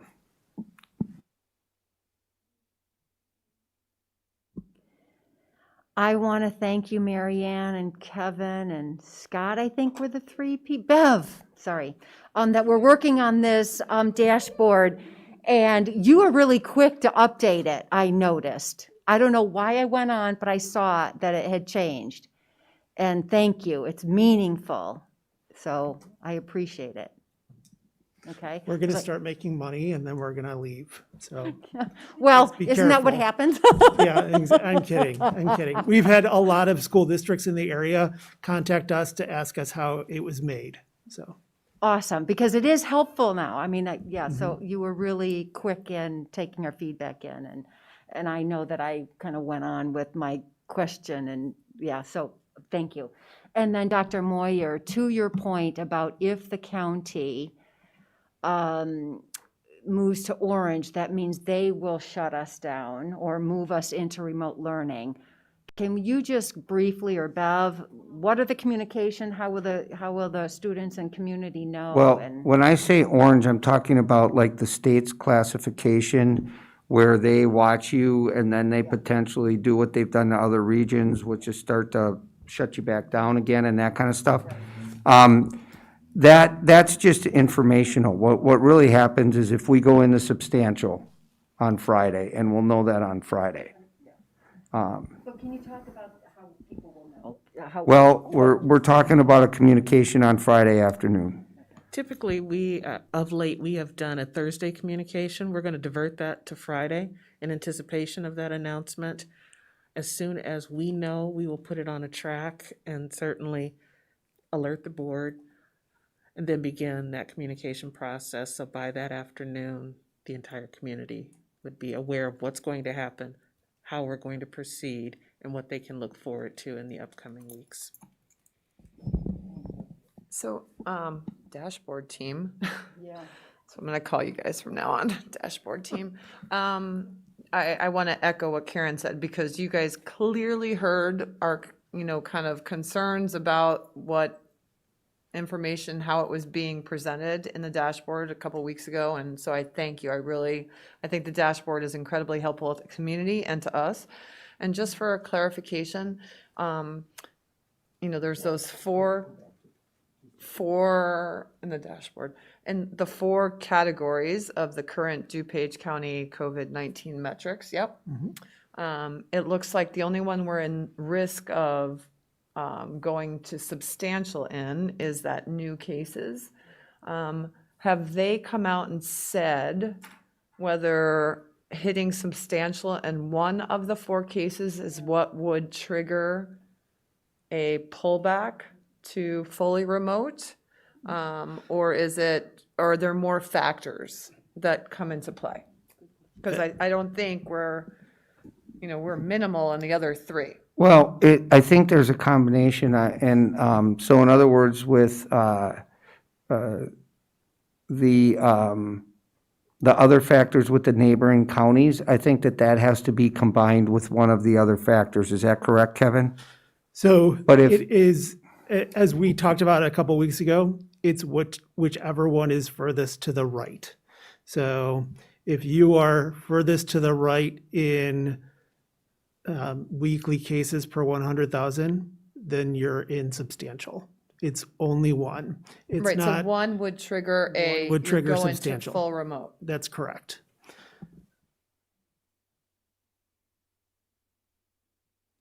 And again, there's reasons for that, because as I said before, each of those metrics means something really significant. So we are talking about a significant spread of the virus in the community and in the county.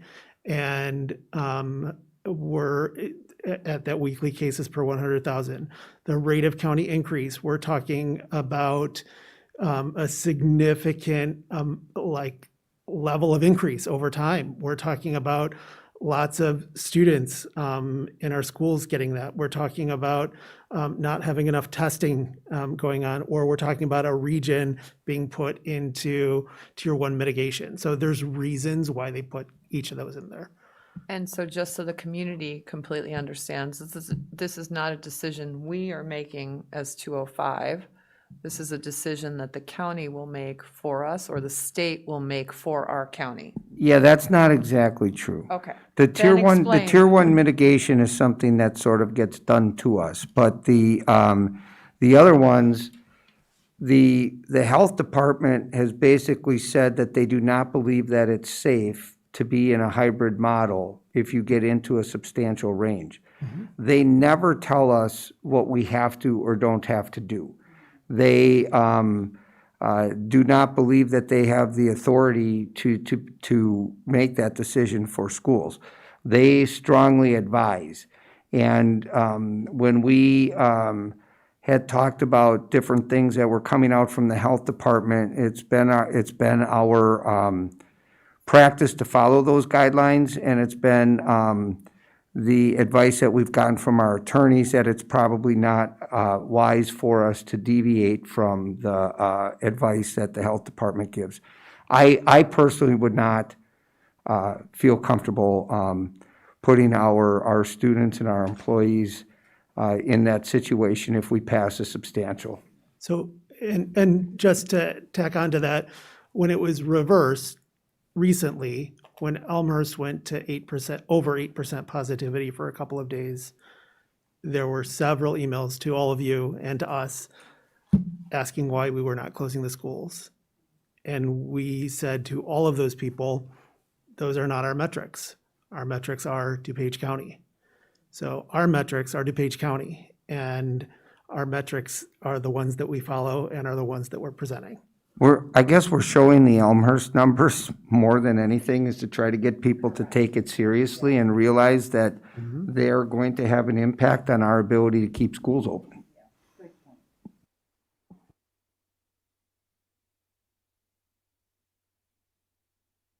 That's it? That's all you got? Yep. Nothing else? Really? So early? Done so early? All right, tweet of the week. Oh, good evening again to the board. Our tweet of the week goes to the York Italian Club. We're saying the word club, yes. We're back out and we're active. We're very happy to see all of our students return to campus and then also add on that extra component of being involved in clubs. But again, this week to York Italian Club says it's so great to see the York Italian Club back in action today in their custom club mass, which you can see there, the gnocchi, and play some socially distanced bocce, Forza Dukes. And that's as much Italian as I know. Italian Club, this is York, Ignite D205, and at Shahi Bags, at District 205, at This Is York. And this is your Twitter tweet of the week for today. Thank you so much. Thanks, Bev. All right, board communications, finance committee report. Maybe I can get you over your 11 o'clock goal line with this, but I will be quick. So the Finance and Operations Committee met on October 8th at 5:30. And we saw the same Lincoln Elementary School interior photos that we saw tonight. We talked about summer of 2021 capital maintenance facility projects. Just under $6 million worth of projects came recommended. There's $4 million in the budget right now. And kind of the three biggest projects is re-roofing the York South Gym area, $800,000 for turf or artificial turf for the stormwater detention area in that Circle Drive at York. The city is telling us they want to do that stormwater. They want to do the work for that stormwater detention area next summer. And then approximately $1.6 million for the Bryan gravel lot, which personally I think we need to talk more about and get the city, if they're gonna propose alternatives to us, we need to see those good alternatives between now and next summer. Otherwise, it doesn't make sense to invest $1.6 million in that lot to abandon it once the city proposes some alternatives. And then we discussed tax abatement. And the committee discussed, and the committee is bringing a unanimous recommendation to the board that we abate out of the bond and interest fund. We can only do it 1 year at a time, but we hold, for the next 5 years, we hold that the 2019 levy of $13.6 million in bond and interest expense steady, and that the board abate from our reserves the difference between 13.6 million and whatever it is in those years. But as our lawyers point out to us, the board needs to do that 1 year at a time, otherwise it qualifies as an advance refunding of the bonds, and that has all sorts of tax consequences to our bondholders. So the amount for this year would be about $500,000.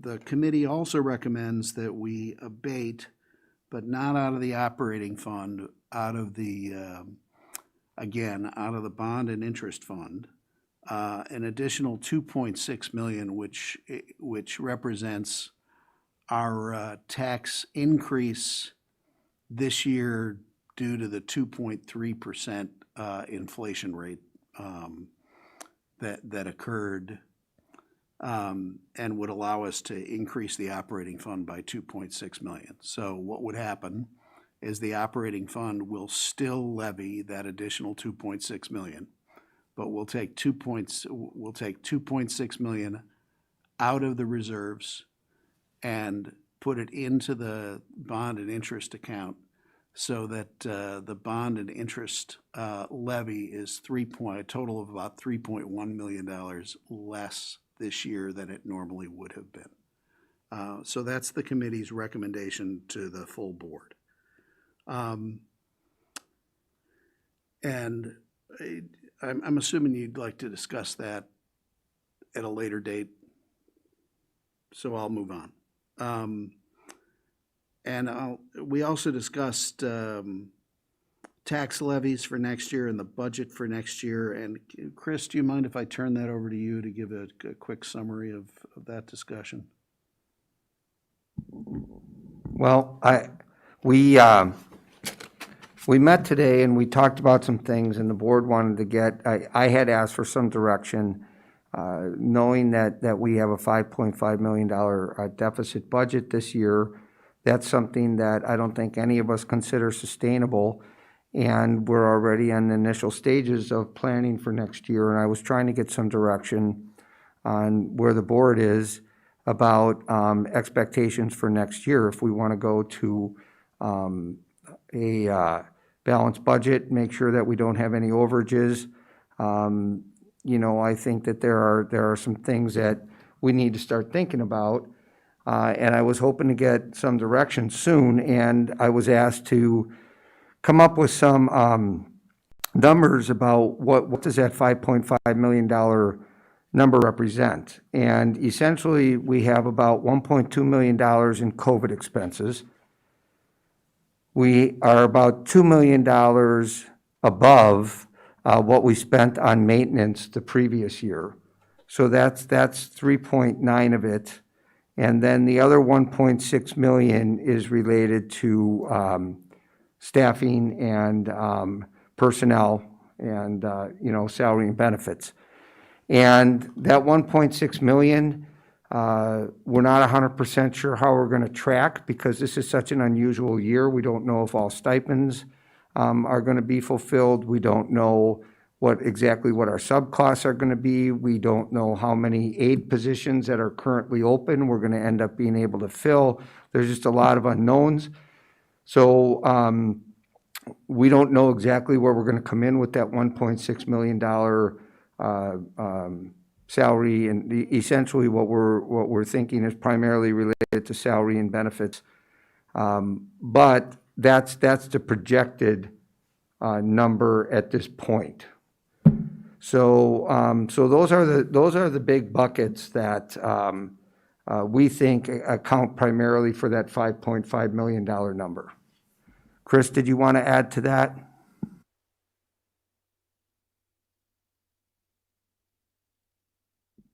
Thank you. I mean, do we want to have a discussion about that now or wait till our next meeting? We'll wait till our next meeting.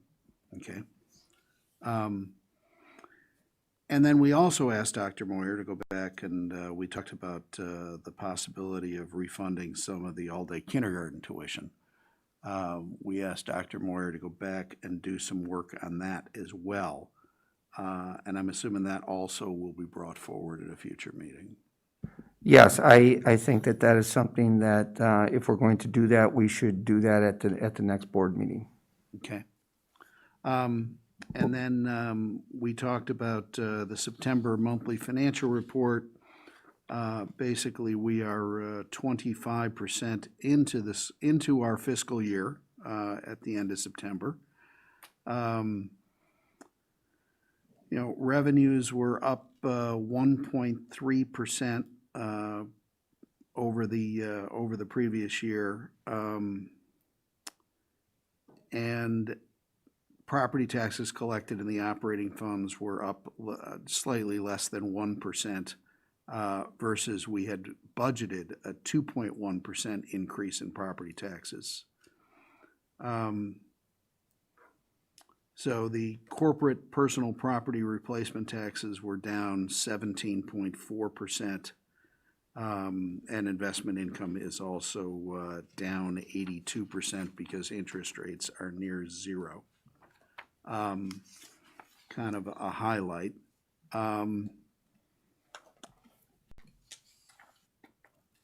And that was our entire meeting. So just a quick overview of what we talked about. Chris, anything to add that I missed? No? Okay, thanks. Okay, anybody else? All right, we have 3 upcoming meetings scheduled. Regularly scheduled board meeting on October 27th, 2020, here at 7 o'clock. Tuesday, November 17th, 2020, regularly scheduled Board of Education meeting here at 7 o'clock. And Tuesday, December 15th, 2020, regularly scheduled Board of Education meeting here at 7 o'clock. With that, we are adjourned.